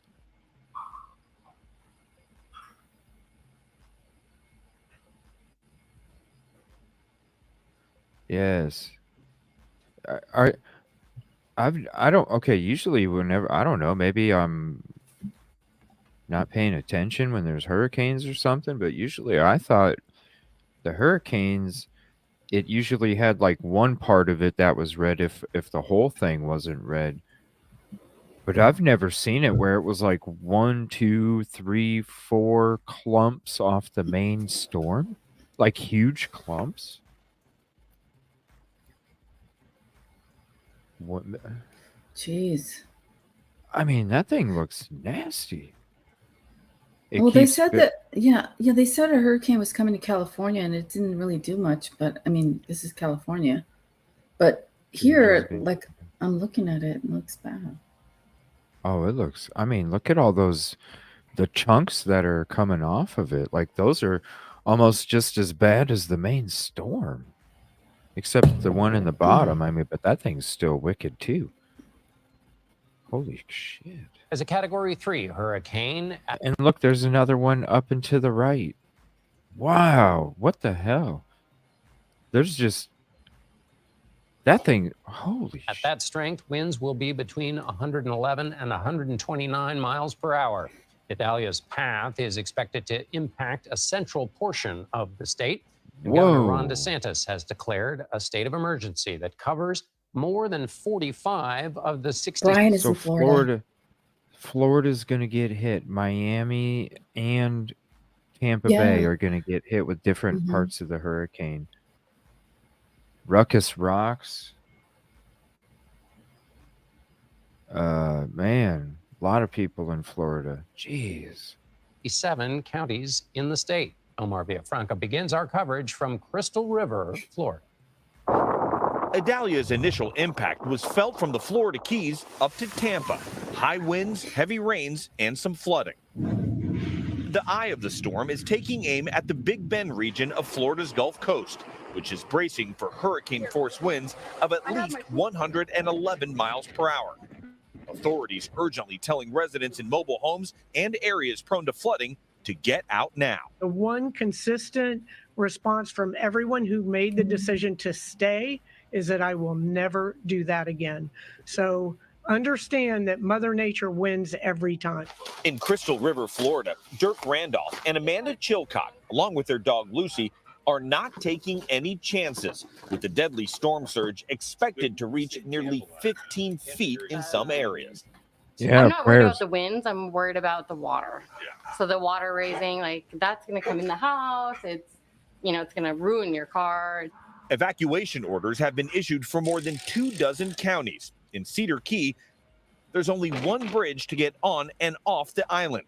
Some fear those staying behind could be trapped after the storm. This is my first one where I'm really concerned. Preparing for the worst, patients are being moved out of hospitals and care centers. Close to 100 of the most vulnerable have been evacuated to higher ground. Wow. Being safe is the appropriate thing, and erring on the side of caution is the appropriate thing. Ted Scouten with our CBS station in Miami is in the Florida Keys. Storm surge is expected to be a foot or two, so add that to everything. And what they're concerned about here is flooding. You can see in this area here, water has already come over the seawall. Earlier today, we were actually back by the wall, and there was no water here. Now it's completely filled. It's pretty scary. It's kind of crazy. Well, yeah, you're on freaking islands. We've never been down here, and this is quite an experience for our first time in Key West. Whoa. And Omar Villafranca joins me now. Omar, give us a sense of the things on the ground right now. This is the proverbial calm before the storm. People have already gone to the grocery store. They've gassed up. And a lot of people say they've made their preparations on what they think is going to happen, and they're ready for it. At this point, we're just waiting for the storm to happen. Of note, is worth noting that, we talked to the sheriff of Citrus County here where we are, and he told me for the residents who stay behind that once the sustained winds reach 45 miles an hour, his deputies are not going to respond to calls because it's not safe. So if a resident has a problem and they stayed behind, they're going to have to wait until after the storm passes and it's safe for those officers to go out. That's one of the things they tell them to get them to move to higher ground and to leave flood zones. Did they say over 45 miles an hour winds? Wow. Well, that's... So you're just announcing... I didn't... Like, cops ain't coming if you call them? I mean... I don't know. Rewind it a little bit. Like, I mean, what do you... What the... Holy crap, if the... Katrina 2.0? Over 100? It'll get up to 125. Yeah, they said something about 125. 120. Boy, I have... Wednesday, what, morning? Oh, no. Brian is there. Oh no. I know. And I have friends, well, not friends, but attorneys that I know that I worked on cases with in Florida, Miami. The wave's like 11 feet. Thursday. Gosh. Oh wow. Is that working? I mean, when Hurricane Ian hit, a lot of people ignored the state's evacuation orders. That was last year. How are they following them this time? Or are there still those people who they don't yeah, go anywhere, and then I bet there's afterwards we still a interview bunch of them people when there. they say we should have gone somewhere? Right. There's got to be a bunch of people there. Some people Well, probably and a lot can't of even people, afford it. Come don't on. have anywhere to go. Now, there are Right. shelters, but Right. from what we are hearing and seeing, they're not really filling up with people as of this point. But the evacuations, they say mandatory, but there's no government entity going door to door and removing anyone from their house at all. No. They're just telling them, if you stay and you need help, we're not going to be able to help you. You need to get out. So there's not exactly a physical removal at all of that. So the people who are going to hunker down in any storm, and I've covered them, across the Gulf Coast and on the East Coast, they're not going to leave. Either they don't have a place to go to, or they want to stay behind and make sure their place is okay. And for some people are feeling, I'm going to roll the dice and write it out. And finally, Omar, you mentioned what the message the sheriff is putting out there. What other kinds of preparations are officials making? Well, in the counties, they were setting out areas for people to come and make their own sandbags, which is pretty common here on the Gulf Coast. People are just filling sandbags up. They put them in front of their house farther out and near the door. And people we talked to one couple in that package. They were tying their boats. They lift them up as much as they can, but if the storm surge goes higher, they tie them to the house or to bigger structures and trees and poles, because if it floats, they don't want it to float away. It's hard to find your boat after it's floated away. So it's an interesting thing that people do here. They tether their valuables and try to put, whatever that they do not want getting wet as high as they possibly can in their house or maybe an attic. And some homes actually have been built up. Those folks, we notice some of them are staying. Hard to find your boat, or you'll find it in Joe's yard. Omar V. That's a shitty joke. I mean, come on. That's a shitty joke. You can find your boat in your yard. And there's people that can't even get out of there because they can't even afford it. It's not, they're probably freaking out. They can't go nowhere and they have nowhere to go. Right. Go to a shelter. Yeah. If you're able, but some people, there's a reason they can't leave. Trust me, they probably would like to if they could. Let me see here. All right. So I'm going to switch to the Mercer testimony here. We'll go ahead and get into this. Let me see, is it going to come on? Is it available? Yeah. All right, so we're getting into the Mercer testimony. Now, this is from the court hearing 11 days ago, the motion hearing. And this is from East Idaho News. Prayers for that. Yes, that's true. And when's the storm supposed to come in? Tomorrow morning or afternoon or evening? Does anybody know? I'm going to have to watch it.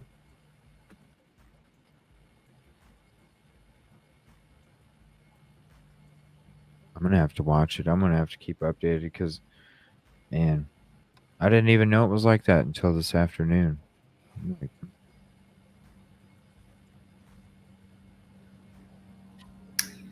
Midday Thursday. That's in the Carolinas. Thursday. Okay. Yeah. It looks nasty. There's like a whole, I can't believe it. I've never seen a hurricane like that. And there was so many of them right there. 3 of them. Hey, what's up, Morton? Laughingstein. Okay. Live. Okay, Ms. Mercer, hang on up. Raise your right hand. Hey, yeah, please. Do you solemnly swear that the testimony you give in this case shall be the truth, the whole truth, and nothing but the truth under penalty of perjury? I do. Ms. Mercer, go ahead.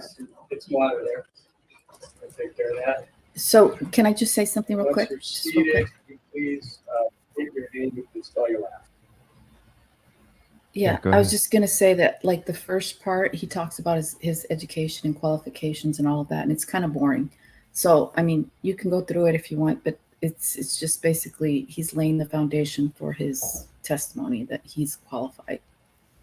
It's like qualifying an expert. You go through there. And I don't know if you want to hear all that, but let me see. No, probably not. Because actually, hold on. Because there's a part 2 to this too. It's about 10 minutes. Let me see here. Do you know how long it is? And let me put the link to this video in chat. Let me see here. Does anybody know how long it is that he goes into the background? There's the link. Yeah, it's you could forward bad it there. just a Look little at the bit. people on live. They said it's the price to pay. I know. I've always kind of wanted to move there, but that's the hurricanes, you know, like even tornadoes. All right, hold on a second. Usually it takes about 50. I'm sorry, go ahead.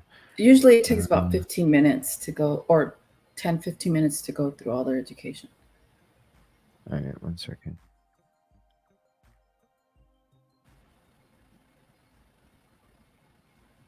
$32, $30.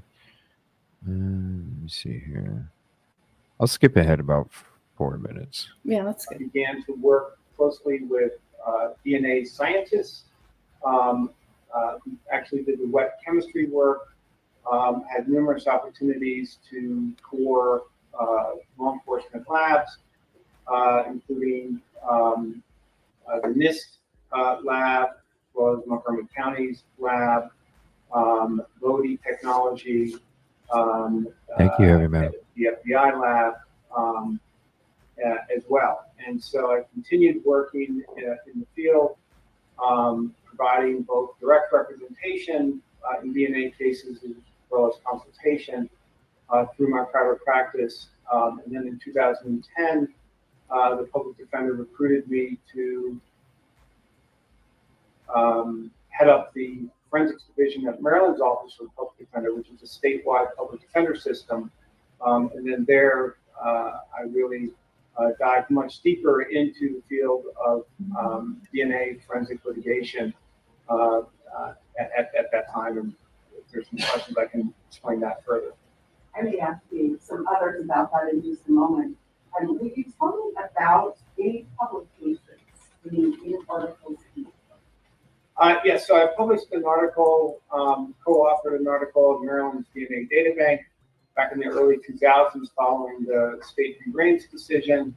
I also published an article in the NYU's Law Review about shadow DNA databanks with a co-author, Jessica Grable.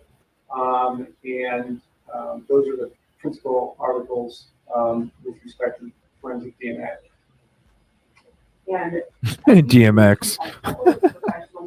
It's not DMX. What? Yes, so I'm a member of the first preventive section of the American Academy of Forensic Sciences. And I've given presentations there. For example, in 2018, I gave a presentation on proposed regulation of the field of forensic genealogy. And then I'm also a member of the National Criminal Defense Attorneys Association and a number of local bar associations in Maryland, as well as the State Bar Association. You mentioned forensic genetic genealogy.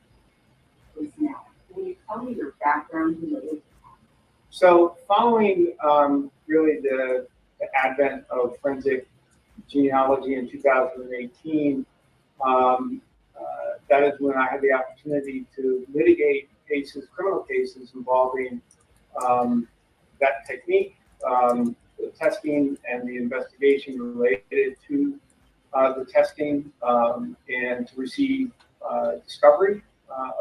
And I just want to say, Fallon, I've also seen the things that you've said about me, so let's keep it 100, right? Of the testing and the What's up, by the way? Of the test results. Nice to that see you. were obtained through searching of genetic data banks. You are here on Brian Colbert's. How did you become involved in this? Yeah, so the question was, what would a reasonable defense attorney do when confronted with DNA evidence that needs to be litigated? What are the minimum practice standards? So I'm not here That's a good question. discuss Idaho's discovery rules or see, he's not here. Pause it for 1 second. Yeah. So he's educating the judge about his experience when it comes to defending criminals, and when it comes when it comes to defending people who are accused of a crime. And he's not talking about specifically the codes, the specific laws. He's talking about the standard of care that a criminal defense attorney has to have. Yes, and what they need to be effective counsel, because this is a new area. So he's now educating the judge. It's brand new. Yeah. Yeah. This was a great part of the testimonies too. I liked them all. I thought they were all very, very interesting in their way, especially Vargas's. That one that we went through last night. I was just like, wow. It's I bet she drank all that water too. I feel so bad for her. Hopefully she's okay. I can imagine you're on this, you're on the stand, you're under oath. You're under oath. And then the way that they, even what Bill Thompson admitted after that, it's like, wow. Number one, you weren't prepared. You didn't know how to cross-examine. And then you he didn't object. You want to know what's going on. You don't want to have the conversation. You want to send somebody else to see what's going on. How did you become involved in this? Yeah, so the question was, what would a reasonable defense attorney do when confronted with DNA evidence that needs to be litigated? What are the minimum practice standards? So I'm not here to discuss Idaho's discovery rules or offer legal opinions about constitutional standards. Rather, my area of focus is based on my experience, training, and expertise in forensic DNA litigation, and what a minimum practice standard would be for a reasonably competent trial attorney who must comply with their duty to investigate the case on behalf of their client.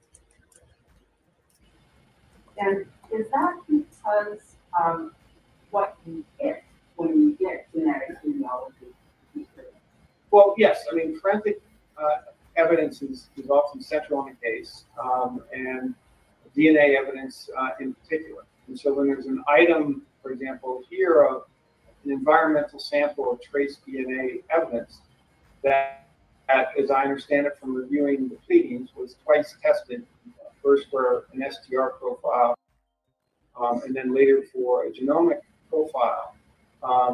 The question becomes, what is the minimum practice standard for an attorney to be effective in your representation of a client given that type of evidence?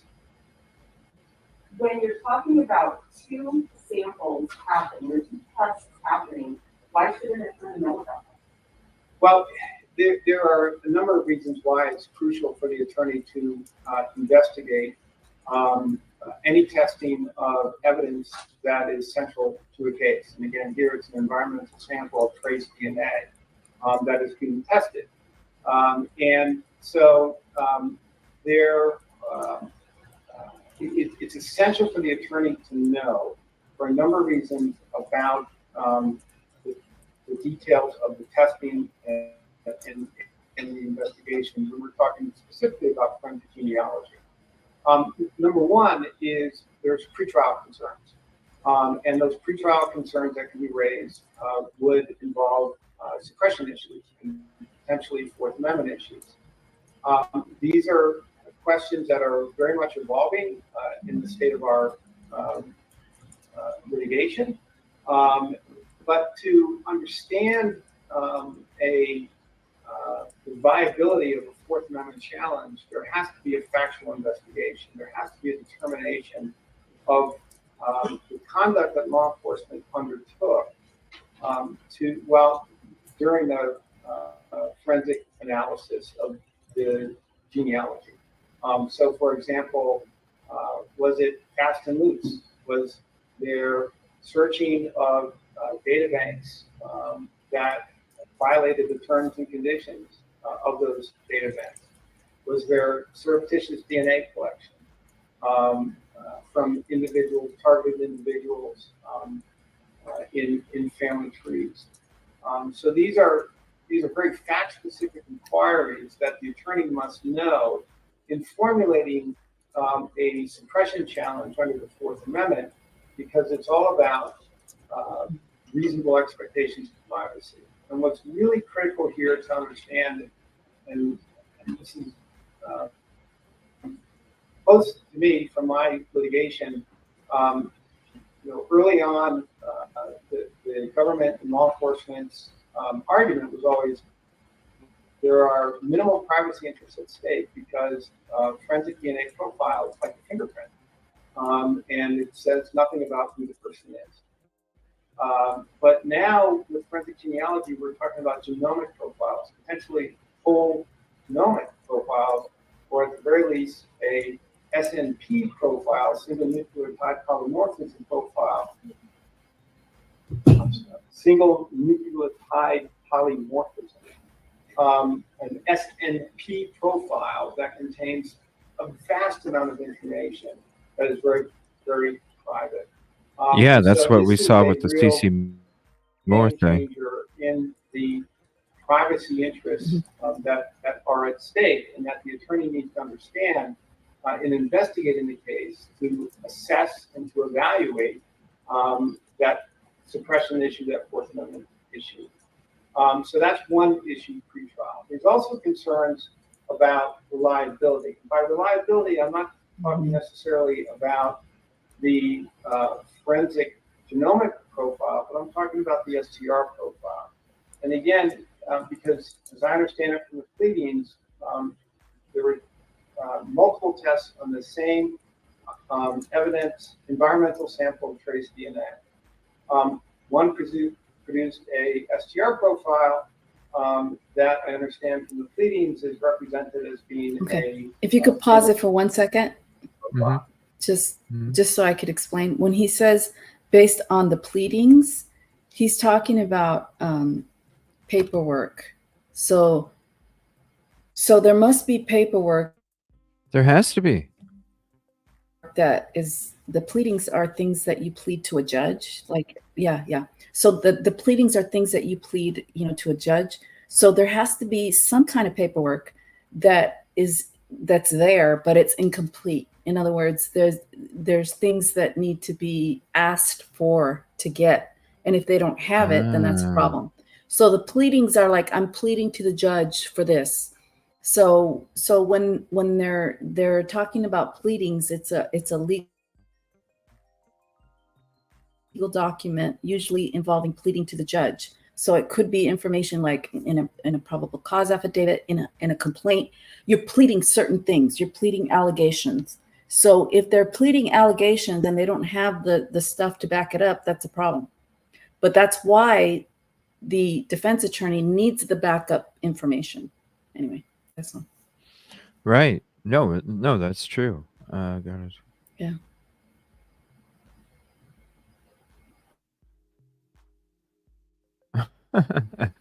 Thank you, Wandering Orphan. I appreciate that. I appreciate that. No, that's good. This was like when I remember when we were watching, and shout out to East Idaho News. I barely hear the click, because that was the worst one of the hearings. Was just that clicking, and this one I barely even hear it. I don't know. How did they get it? I don't know. It doesn't make sense. How did they get a version without all of it? But Court TV, it was like crazy. I don't get that. The liability of that needs to be investigated, and certainly through one aspect of that is investigating the laboratory documentation that is provided for the STR testing. But we also have to appreciate, and again, I'm not a DNA scientist or a biologist, but I'm an attorney that works with experts, and I need to know what type of expert to hire. And one thing that I do realize in looking at this is when there's multiple tests of the same piece of evidence, and you have a genomic profile, in other words, potentially the entire human genome that is typed from this environmental sample of trace DNA, or at least an SNP profile, which is somewhere in the neighborhood of 700,000 locations of data. Thank you. What does that tell us about the STR profile markers? So, for example, the STR profile markers, which are typed, are 20 out of 30,000 STR markers overall. And so what I would be investigating with a qualified expert is, number one, I don't know from the pleadings if there's a whole genome profile that's been developed for forensic genealogy, but if there is, that should contain STR markers. What does that tell us about the reliability of the STR testing? Is there any potential for artifacts? Is there any potential for an undetected low-level mixture? Those types of questions that are potentially available to inquire and ask about, where you have multiple tests of the same piece of evidence, and it's an environmental sample of trace DNA. Now, if it's just an SNP profile, I say just, but that's 700,000 locations of information that is like a probabilistic future diary of someone's health, medical, and all manner of conditions that are linked to genetics.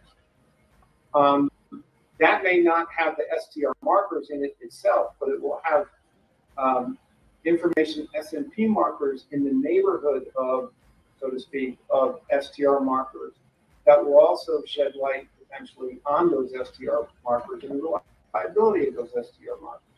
So these are, particularly in a capital case, crucial areas of inquiry that must be undertaken by the defense team in conjunction with experts that they retain. But they can't even decide what experts to retain without having the discovery. And that's the minimum practice standard. Right. And that's a point that I've made in testimony before courts where I've been accepted as an expert in Maryland, DC, and Virginia, that the minimum practice standard is that the attorney must obtain discovery of the scientific testing of an evidence sample. And that, particularly so in a capital case, particularly where we're talking about an environmental sample of trace DNA, it's absolutely crucial to get that discovery, because then that informs the scope of investigation, the experts to hire, what have you. Now, also with respect to forensic genealogy, it's important not to separate this out into all these different components. It is, you have the SNP testing, and then you also have the development of these family trees and database searching. This is all part of the same testing and experiment. They go really a lot hand of in it. hand, and you can't unravel them. They really have to be considered together as a single core of different strands of the testing and experiment, because the attorney needs to know how these family trees have been developed, because we're talking now about trial issues, and the government is introducing the STR profile. They have to introduce statistics that explain the significance of any STR match that the government is identifying as central to its case. And so the defense must investigate ways to cross-examine those statistics and the rarity of that match that the government is attaching great significance to. And so an area to look into and to inquire about are the limits of the statistical tool that the government is using or the state is using, which is based on the premise that sort of what's called the random person not excluded. And that's answering the question of the rarity of a profile in a population of unrelated people. But the key point there is unrelated. So we know there's no universe where a STR profile has no relatives. And in fact, in a case involving forensic genealogy, the way that the defendant is identified is by searching a pool of related people. And so we need to be able to investigate and evaluate the rarity of a profile within a related population. And that's a different question than what the government answers with its random person not excluded statistic that is typically used. And so, again, without the discovery of the forensic genealogy, both the testing as well as the experiments that are done with the test results, i.e. the database searches, as well as the family tree build out, the attorney can't investigate that. And in that situation, by not investigating it, is not complying with their duty to investigate that is required, especially in the capital case. Yeah. So he just said something real interesting right there. Basically, if you can't investigate the DNA like you're supposed to, then you're not truly doing your client the service of representing them, because you're not truly investigating the DNA. Wow. Right. And so the case could get why. Yeah. So the case can get overturned on ineffective counsel if you're just going to be lazy and not push for it. You have an obligation to your client to do what you need to do. And so he's telling the court, hey, look, it's not effective counsel. I mean, because the defense, the prosecution is bitching like, well, we don't have it. Okay, but you should have it, and right. The defense should be requesting it, because if they don't, then you're not being effective in this area. So that's why he was or representing him too. Yeah, effective representation. And maybe that's why Ann Taylor went ahead and waived the speedy trial. Is because because she's covering. That's some advice right there. Yeah. Like you want to fully represent your client on a capital case. You have to you hear him say capital. You need to And people say, well, how come Brian Kohberger's DNA? He was like in his past, I guess he stole a phone from his sister. How come his DNA is not in CODIS? Well, no, it's not going to be in CODIS. But the point is that you have somebody facing the death penalty. And it doesn't matter whether their DNA is in CODIS or not in CODIS. You still have the same obligation to do this, is what he's saying. And that's why they needed expert testimony on the standard of care. And it has nothing to do with practice. So like I can comment on stuff that has nothing to do with specific law in a state. You know what I mean? Like he's in Maryland. He doesn't have to he's not commenting like on the specifics on the civil code of civil procedure, like, what you need to do, or, Idaho state law. He's just talking about the minimum standard, like the national standard. Like there's national standards for doctors that like the American Association of Gastroenterology. They have certain standards. So he's talking about the national standards when it comes to this emerging area of law. And so she is very, very smart to get this person to support her motion to get the information. And he's referring to a lot of the stuff that we watched in the video, a lot of those graphs and everything that CC Moore was going into. Those are a lot of things that he's referring to, and he's saying they have to have these things in order to get what they can then take to LE. They have to have these things. If not, take that away, and what do they have? If you take that away, what do they have? Just a name, a piece of paper with a name on it. A car which is what I think they were given, but who knows? Who knows? Crazy. This shit sure did come up quick. Coral Beauty, Yoli just scrolled across the show. I don't know. How did you find the show, Yoli? I don't know. I was listening. I didn't find her. She Yeah, so emailed and called and then finally was comfortable to come up. yeah. So I was listening like back in February. So when this case came out, I was like following it. And I was following it, mainstream media, and then I don't know, something wasn't right with the mainstream media, and I wasn't getting what I needed, like for information. And then I found these internet sleuths, which led me to YouTube, which led me to CJ's channel and Lana's channel at first.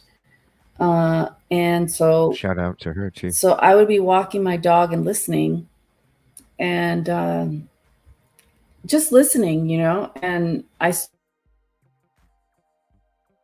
started like, listening to certain channels, but I didn't know how to chat or anything. So, at some point when it got so bad that you had people just crucifying Kohlberger, and based on what I knew, I thought that doesn't even make sense. I mean, based on what I knew, he looks scared. He looks like, I don't know. People said he looked evil. He looked this, and yeah, it's crazy. I don't know. I just felt like, and I started talking to my friend about it, and I started talking to my psychiatrist friend about it. He's a psychiatrist, and he was I've known him for like 30 years. And and they got tired of me talking about this case. They were like, "Oh my goodness, you're like obsessed with this case." And I was getting obsessed with this case. There's so much. I was like getting so anxious and so like pissed off. It's like, people look at it. Like, look at it from a different perspective, because you have this guy who, yeah, he had an addiction in the past.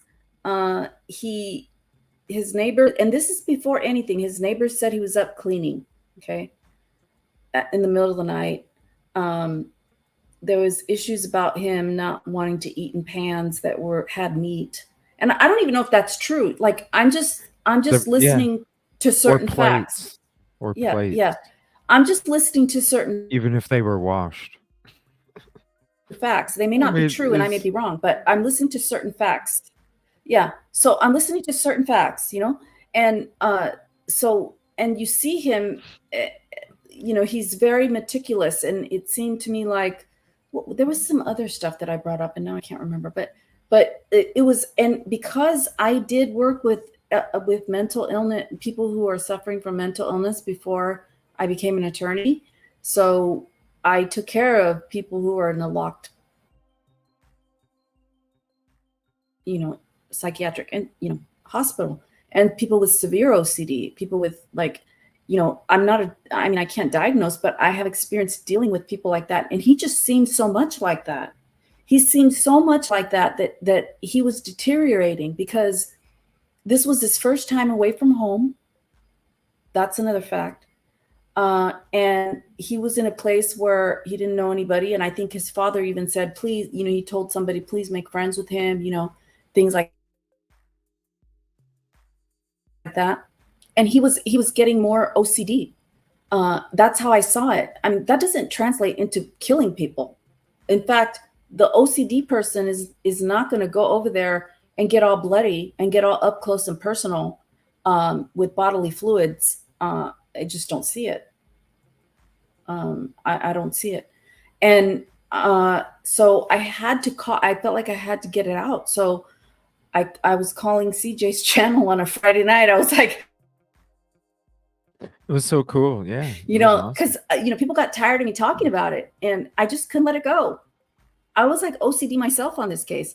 And I'm not crazy. I know that there's something wrong with this case. There's something very, very wrong. And, when they did that whole thing with the SWAT team and everything, I'm like, no, something wrong here. Something's not right. This guy just like, he has, and I think Brian also because he's a psychologist, he said, yeah, he fits that OCD profile. And, he does. And he was vulnerable because he would be driving around at night. How many people you hear these content creators say, yeah, well, I did that. I drove around. Even Drip Drop said, yeah, I used to drive around at night, but I didn't have any music. I would just drive.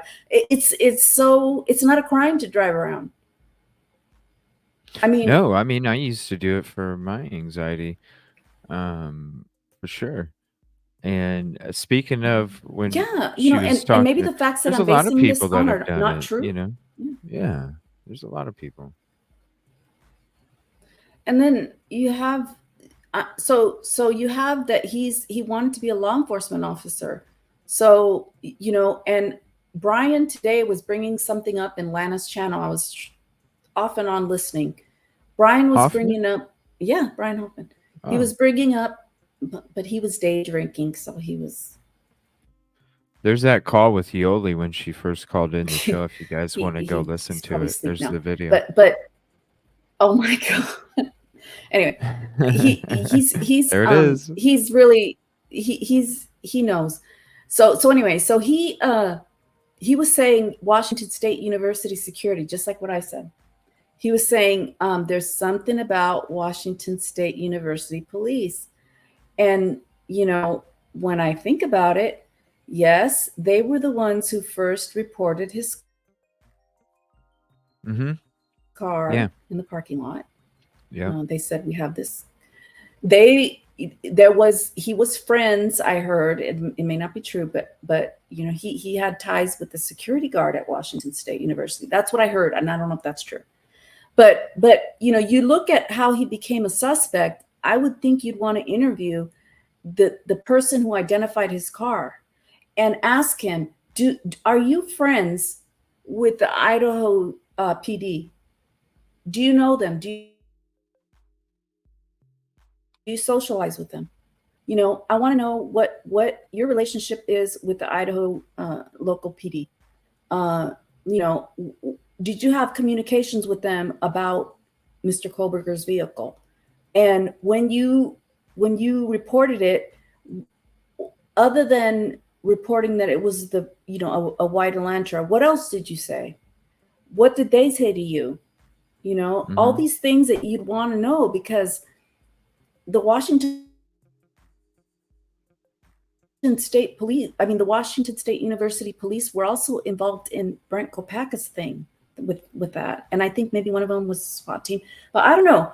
I feel like, you have students who may have been offended, or he may not have been liked. OCD has a really bad component to it, and where they're controlling and they can be assholes. Well, and plus you can be socially awkward too, where you don't even like to be around people. You just want to be by yourself, and you want to be quiet, as well. I'm like that. Doesn't mean, and that could make people think you're a jerk too, but no, really, you're just quiet or something, So he was exploring that avenue, and also the drug avenue, about how the Washington State Police might have had Of course, that's Brian, though. Yeah. That's Brian. We appreciate him.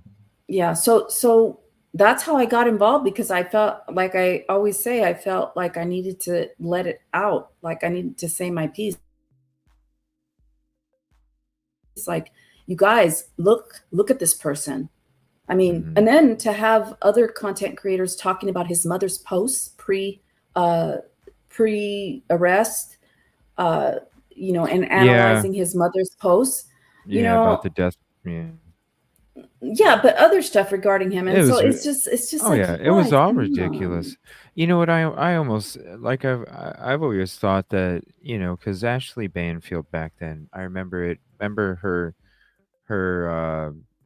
sources or her information kept being questioned a lot. Remember a while back, and it was all about sources, and everybody was saying that she got all of her information from 4chan, because she would say sources close to the investigation. Really, there was a lot of stuff going out there about Banfield at the time, a while back, and before the whole, I think it was about probably when the beginning of the huge MSM stuff started happening.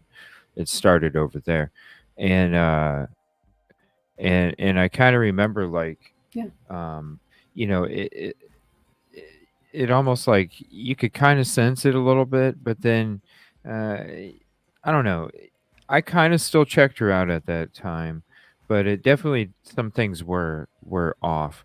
And I almost thought that her sources weren't 4chan. I almost kind of always wondered, was it somebody really inside the investigation that was feeding this shit to get the public opinion to be because how, like, seriously, who's not going to have heard of this But crime yeah. when it comes to a juror member, so let's plan it in their head first, and then if it sticks, it sticks.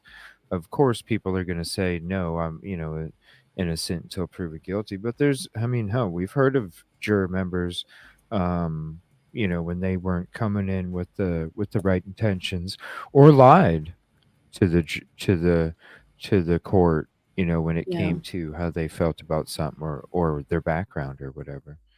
Um, it's Yeah. it almost seemed like it was Yeah. somebody And the like other kind of thing, yeah, the other feeding the thing was, narrative. yeah, and it's like, okay, can you just report, like, Mhm. just say what's going on and not put your 2 cents in there? Because then it makes me want to put my 2 cents in there, and that's why I felt like I needed to say something like publicly, because I'm dying over here. I'm like, people, come on, look at Mhm. this from perspective. Okay. And then the other thing was when they found him picking the trash, they're like, ooh, he was picking the trash, and it's like, well, Yeah. I don't know what that means. Does that mean that he killed them and he's actively trying to hide his DNA? Like, did it go that far? I mean, I mean, look at some of the stuff that they were putting out there that's not true. That's been, not confirmed not true. Like that, it's a spin job, just like some other spin jobs going around out there on YouTube. You know what I mean? There's spin jobs, and people will get sucked yeah, into those spin jobs but then there's people like us where we're like, I'm sorry, no, I need more information. You know. It's yeah. their garbage rules Rules and and their their gated gated. community. Oh, Oh, see, really? you see, he's probably trying to comply with the rules. Oh, wow. Huh. I don't know. What with recycling or The something? I can homeowners totally understand. association. Oh, yeah, you can only have your color like one of 4 colors. Fuck that. I'm sorry. Yeah, Listen, I'm not spending all that damn money for somebody to tell me what color I can right. paint my damn house. You're out your damn mind. Or how long can have. I mean, give me a break. I'm not spending that much money. Kiss my ass. I've heard you say that We'll get to finish up this here. We got about 20 minutes left, and then we'll be done with this too. Thank you so much for hanging out, Yoli. Appreciate it. STR testing done, and then when you go and have genetic genealogy testing, you end up with whole genome testing or an SNP profile. Did I understand that? It's hard to Yes, hear her on that. and it's unclear to me at this point what type of genomic profile was developed, whether it was a whole genome sequence or whether it was an SNP profile, which contains about 700,000 locations of very personal, private information. I think I heard you say that no matter which one of those was done for genetic genealogy, that you need to look at those to test the reliability of the STR profile. Did I hear that right? Yeah, so this is, as an attorney and not a scientist, but as an attorney who has a duty to investigate, this now is an area where the attorney will look to retain a qualified expert who can evaluate and assess the linkages between the SNP profile or whole genomic profile and an STR profile. To be sure, an SNP profile or forensic genomic profile can't be searched in coders. It's not that type of situation. They can't be directly compared. But there are techniques that can evaluate if it is a whole genomic profile, you would look to a scientist who then would be targeting the areas of the whole genomic profile that comprise the STR profile to then evaluate the reliability of the STR profile. That's crazy. The potential for any mixture, the potential They get for fined. artifacts in the STR profile. Or if it's an SMP profile which doesn't have the STR locations in it, then you would look for an expert who understands that the neighboring regions around where the STR markers can be evaluated and assessed to provide information about what the STR markers do. Can I clarify something? Sure. So what you're saying is that you need to look at the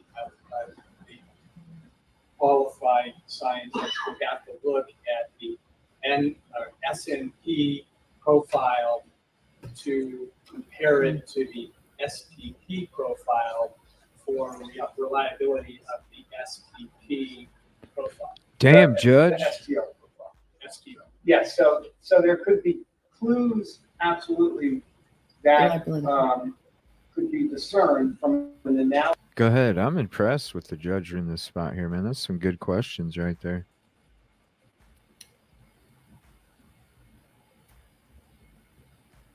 There is that the lady that's doing all the typing right there? Yeah. No, there's somebody. Mm-hmm. Analysis of the SMP or whole genomic profile, because again, we're talking about two different tests of the same piece of evidence.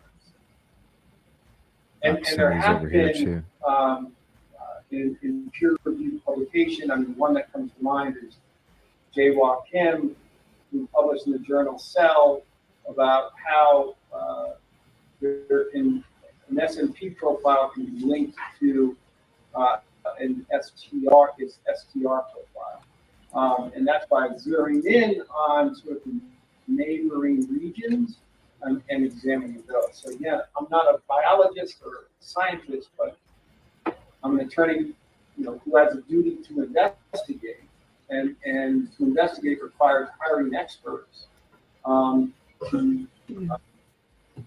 That hasn't been produced yet, and so that's why.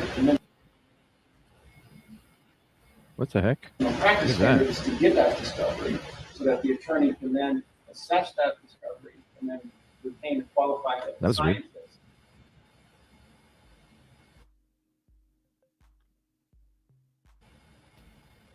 Oh, it's the Zoom thingy, I think. Because it's not YouTube. Yeah. It's their Zoom. Okay, so that having that profile. Good night, Coral. And the SMP can verify the legitimacy of the STR. Right. So that's my hypothesis. That's what I go to the expert to inquire about. Because again, this is a very much an emerging area of forensic science and litigation. Sure. And yes, I'm going to object again. I don't believe that this witness is qualified to opine on what's needed in these scientific processes. He just indicated that it was his personal hypothesis. I would renew my objection on that. Well, I'm going to overrule that because I asked the questions. He overruled it. He overruled it because he asked the question. The prosecution says no, and the judge said, well, I'm overruling because I asked the damn question. Oh, damn. I asked the question. Yeah, he asked the question that elicited the response. He asked the question that elicited the response. So yeah. The one objection that they do make is she lost track. Whatever. She lost track. She didn't write that down. She didn't have the paperwork. She lost track. Good night, Coral. Oh, he said overruled. I asked the questions. Play that again. Right, he said it's overruled because I asked the question. Yeah. Here we go.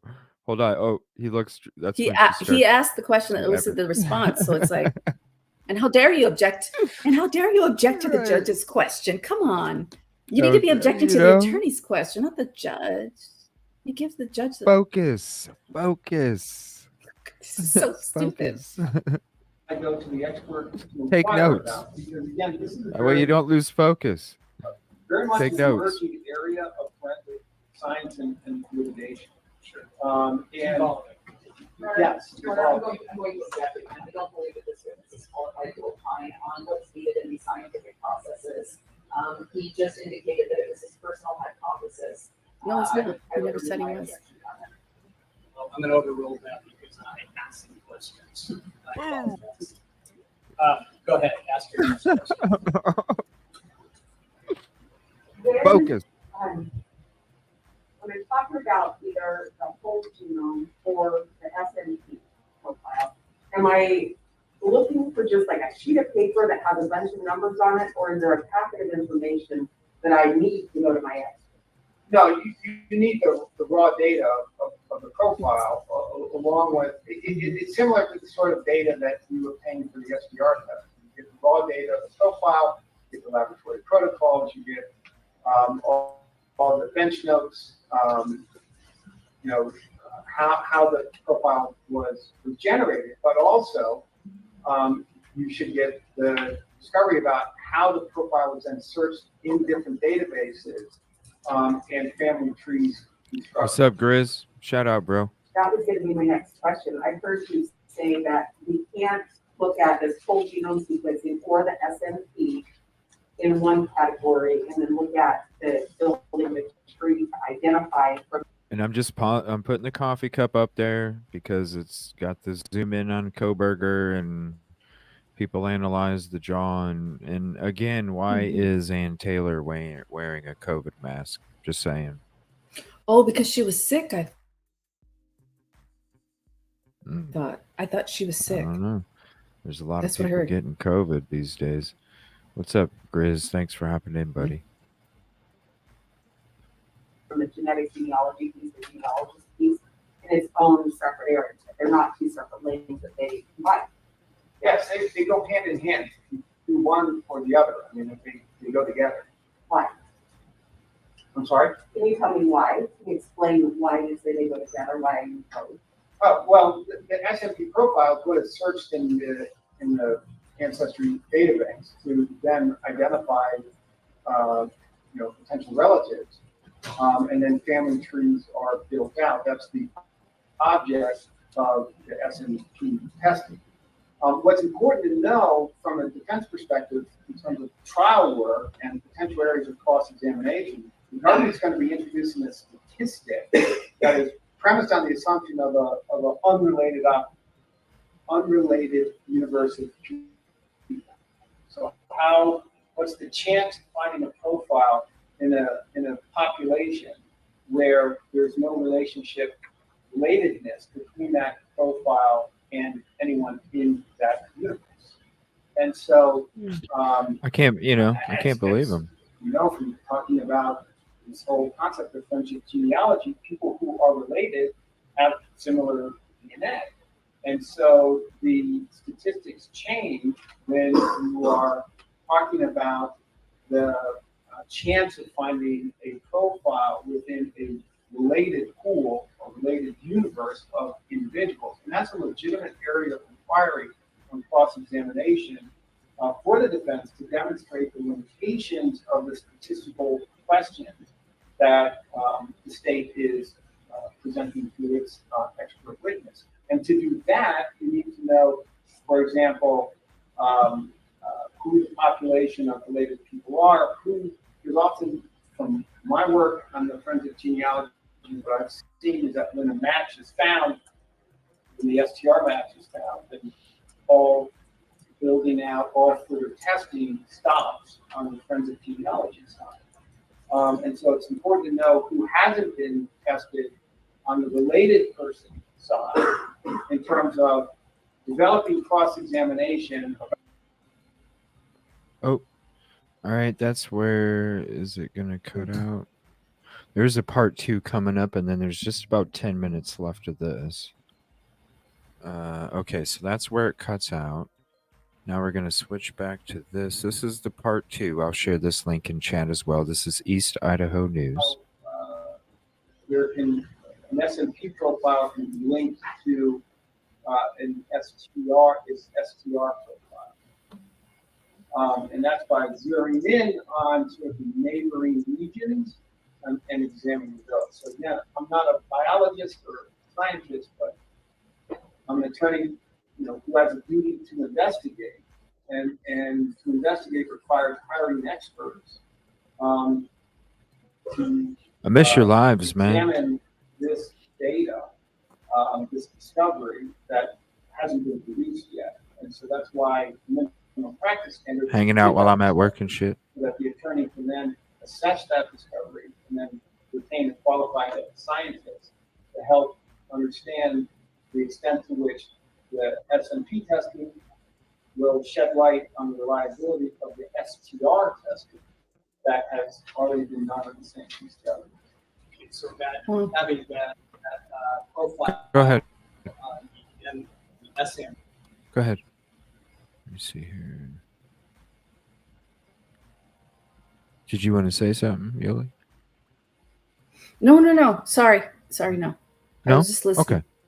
No. Okay, so that having that profile in the SMP can verify the legitimacy of the STR. Right. I'm So learning my a lot from the hypothesis is conversation what I go between to the judge and the inquire witness. about, because again, this is a very much an emerging area of forensic science and litigation. Sure. And yes, I'm going to object again. I don't believe that this witness is qualified to opine on what's needed in these scientific processes. He just indicated that it was his personal hypothesis. I would remove my objection. But Oh, wait. I'm going to overrule that. we're listening to. Oh, wait. Was that the end of it then? I thought. Yeah, hold on. Yeah, I think so. I think this is just a replay. So what's the part 2? Why would there many issues? So why is It just picked what's up the at a part different 2? spot. Yeah, well, it It almost picked up cut at a off different on the other one. That's why I thought the part 2. Hold on. So that's when he comes down. Let me see. I wonder if this is what got cut off here. Let me see. Of individuals, and that's a legitimate area of inquiry on cross-examination for the defense to demonstrate the limitations of the statistical question. And then it goes for another 5 minutes. Let me see. What about this? So the discovery rules typically call, for example, in Maryland, in the District of Columbia, call for discovery of scientific testing of evidence in a case, and that's regardless of whether the government is going to introduce it or not. DC is a little different, where it requires either a materiality showing or that the item is introduced into evidence. And so even when there's a limitation on the item being introduced into evidence, that really goes to the item tested, which here is the environmental sample of trace DNA. And of course, the government has twice tested it. And so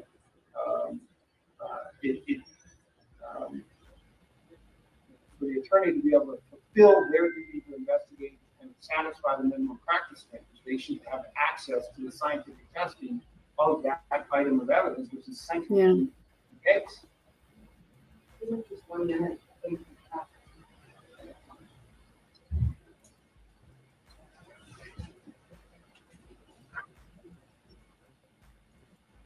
Mr. Ricker, I don't have any other questions. I'm going to be on just a minute. Thank you.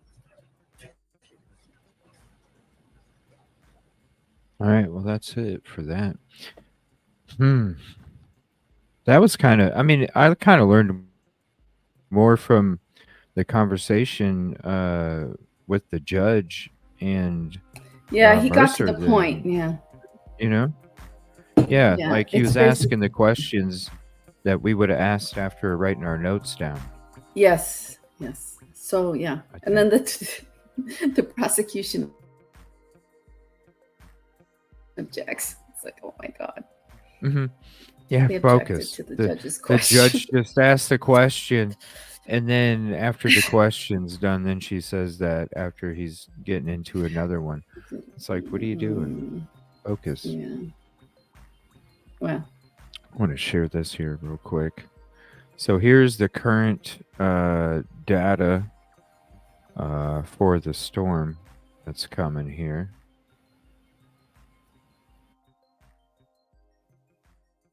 And I'm going to share this with you as well.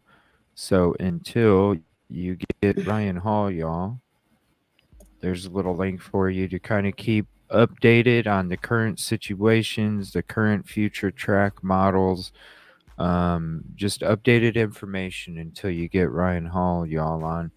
And also, there is Ryan Hall, y'all, has got like a little sidekick, and his name is Andy Hall, or Andy something. What's his name?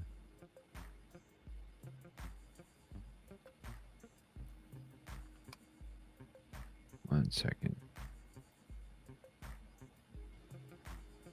Where'd it go?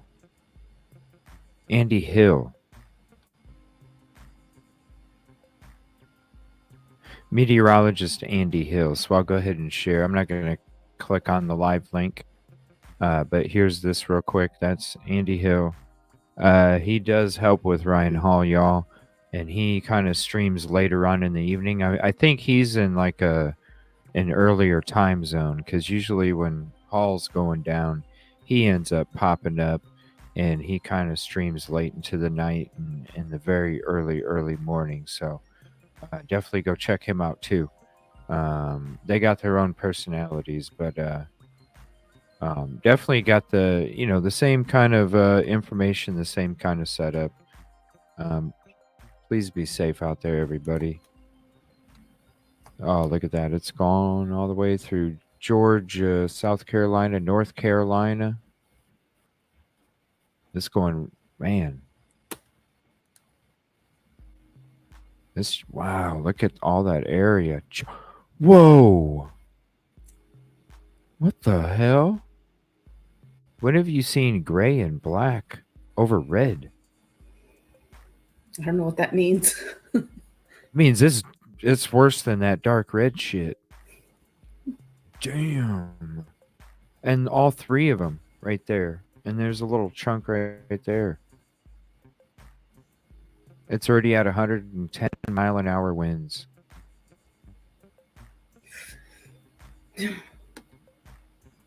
So it's going to be a category 2, 3, and then 4 or no, 1. Oh, that's the eye. Yeah. The black thing. I think that's the eye of the storm. Man, be safe, everybody. Yeah. I might go kick it at the lounge for a little bit. But that's part 2. We'll be going into we'll probably finish up the rest of this and then do that final testimony, and then we'll kind of chit chat about everything and maybe take some calls or something. It's a lot. This is a heavy duty case. It is. And the DNA. It is. There's riddles. There's riddles all over it. It's something. So many questions. So many different types. So many different. Jury's gonna get. I feel like the jury's gonna get lost. They're gonna think, "Oh my God!" Like they had to go through all of this stuff, like to just get some kind of a match that is a match and it has a certain definition. And I do think the jury's going to get lost, but what do I know? They may be able to simplify it. I don't know. I hope maybe, I don't know. I hope, because I mean, and even when they kind of dumb it down, like it's still kind of confusing, honestly. It is. And you gotta be able to cross-examine. That's the hard part, is you got to be able to ask to know what you're talking about. The right questions. You have to know what you're talking about. So if you don't know what you're talking about, your cross-examination is going to be not very good. I mean, direct examination is easy. You just ask the expert. So, what are your opinions in this case? You just ask, but cross examination, you suggest the answer in the question. It's like, it's different. So it's heavy. Mhm. For sure. Like, For I'm sure. intimidated by what they have to go through, the defense. Oh yeah, it definitely is. It's And no paperwork, right? I hope they don't get right, and then you're trying to figure that out too. Yeah, Like I I hope they mean, don't oh get my lost. I'm God. afraid. But Well, if they get lost, it's bring going to be maybe graphs. for his benefit, to Koberger's benefit. I mean, what's easy? Okay, so when Cece's talking about all this stuff, yeah, that shit was kind of confusing. I'm gonna need a notebook. But when she started bringing out the graphs and the one GED match thing, it was kind of hard to see. So if I could have read some of it, I read the left half, right half. It was kind of blurry. But when you're getting into these other different graphs and stuff, and as she's talking, you're looking at the graphs, and I think that helps a lot because then it kind of helps put a picture in your head, and Yeah, then like, once you get the oh. picture, Mhm. then it comes out, in Mhm. your thought process and everything. So hopefully they do that in trial, where there's a lot Yeah, of so these it's just, charts and it's a stuff. tool. Right. Well, thank you so much. I appreciate you hopping up. I'm going to go ahead and end this show. I might go hang out at the lounge for a little bit. So if you get a notification over there, Okay. then you know why. But if you're not doing anything Thursday, we'll be finishing it up, Yoli. Part Okay. 3, that'll be the last episode, and then we'll just kind of hang out and discuss everything after that, and Yeah. get into more some of the DNA content and stuff like that, and just kind of hang out for Thursday night, Mhm. and then get ready for Friday. So All right. I'm gonna be Okay. have the normal night off tomorrow. So thank Okay. you. I appreciate you, Yoli. Thank you so much Thank for you. hopping up, Bye, hanging everybody. out. We all love you. And Bye. definitely go check out the phone call when she first called in. I'm gonna put that link up again. Definitely go check it out. Yeah, interesting. Okay. Yes, we will see you back Thursday. Yoli. Okay, Thank I'll you so see you much guys. Maybe I'll go to your for lounge. taking the time out of your Okay. evenings. Okay. All right. Bye. Sorry, it's kind of getting bugging out. Thank you. StreamYard's bugging right now. Thank you. Appreciate it. What's up, Senny?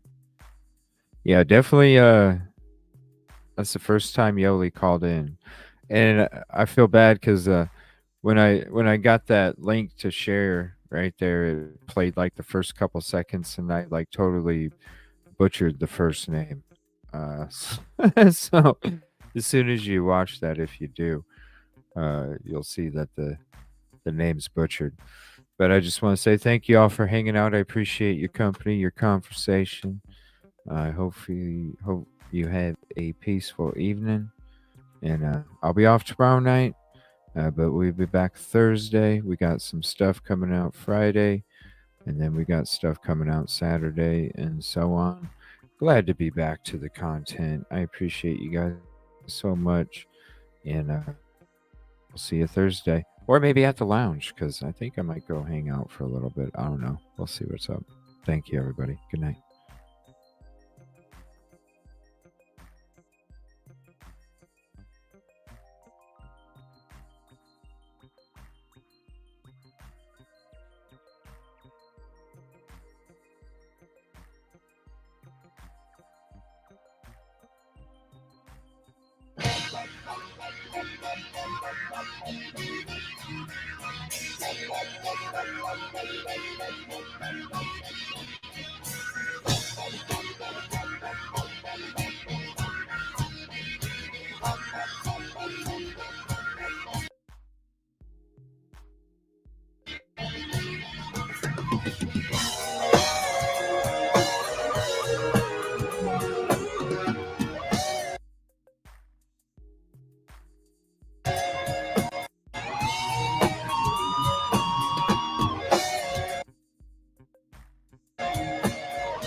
Let's see it.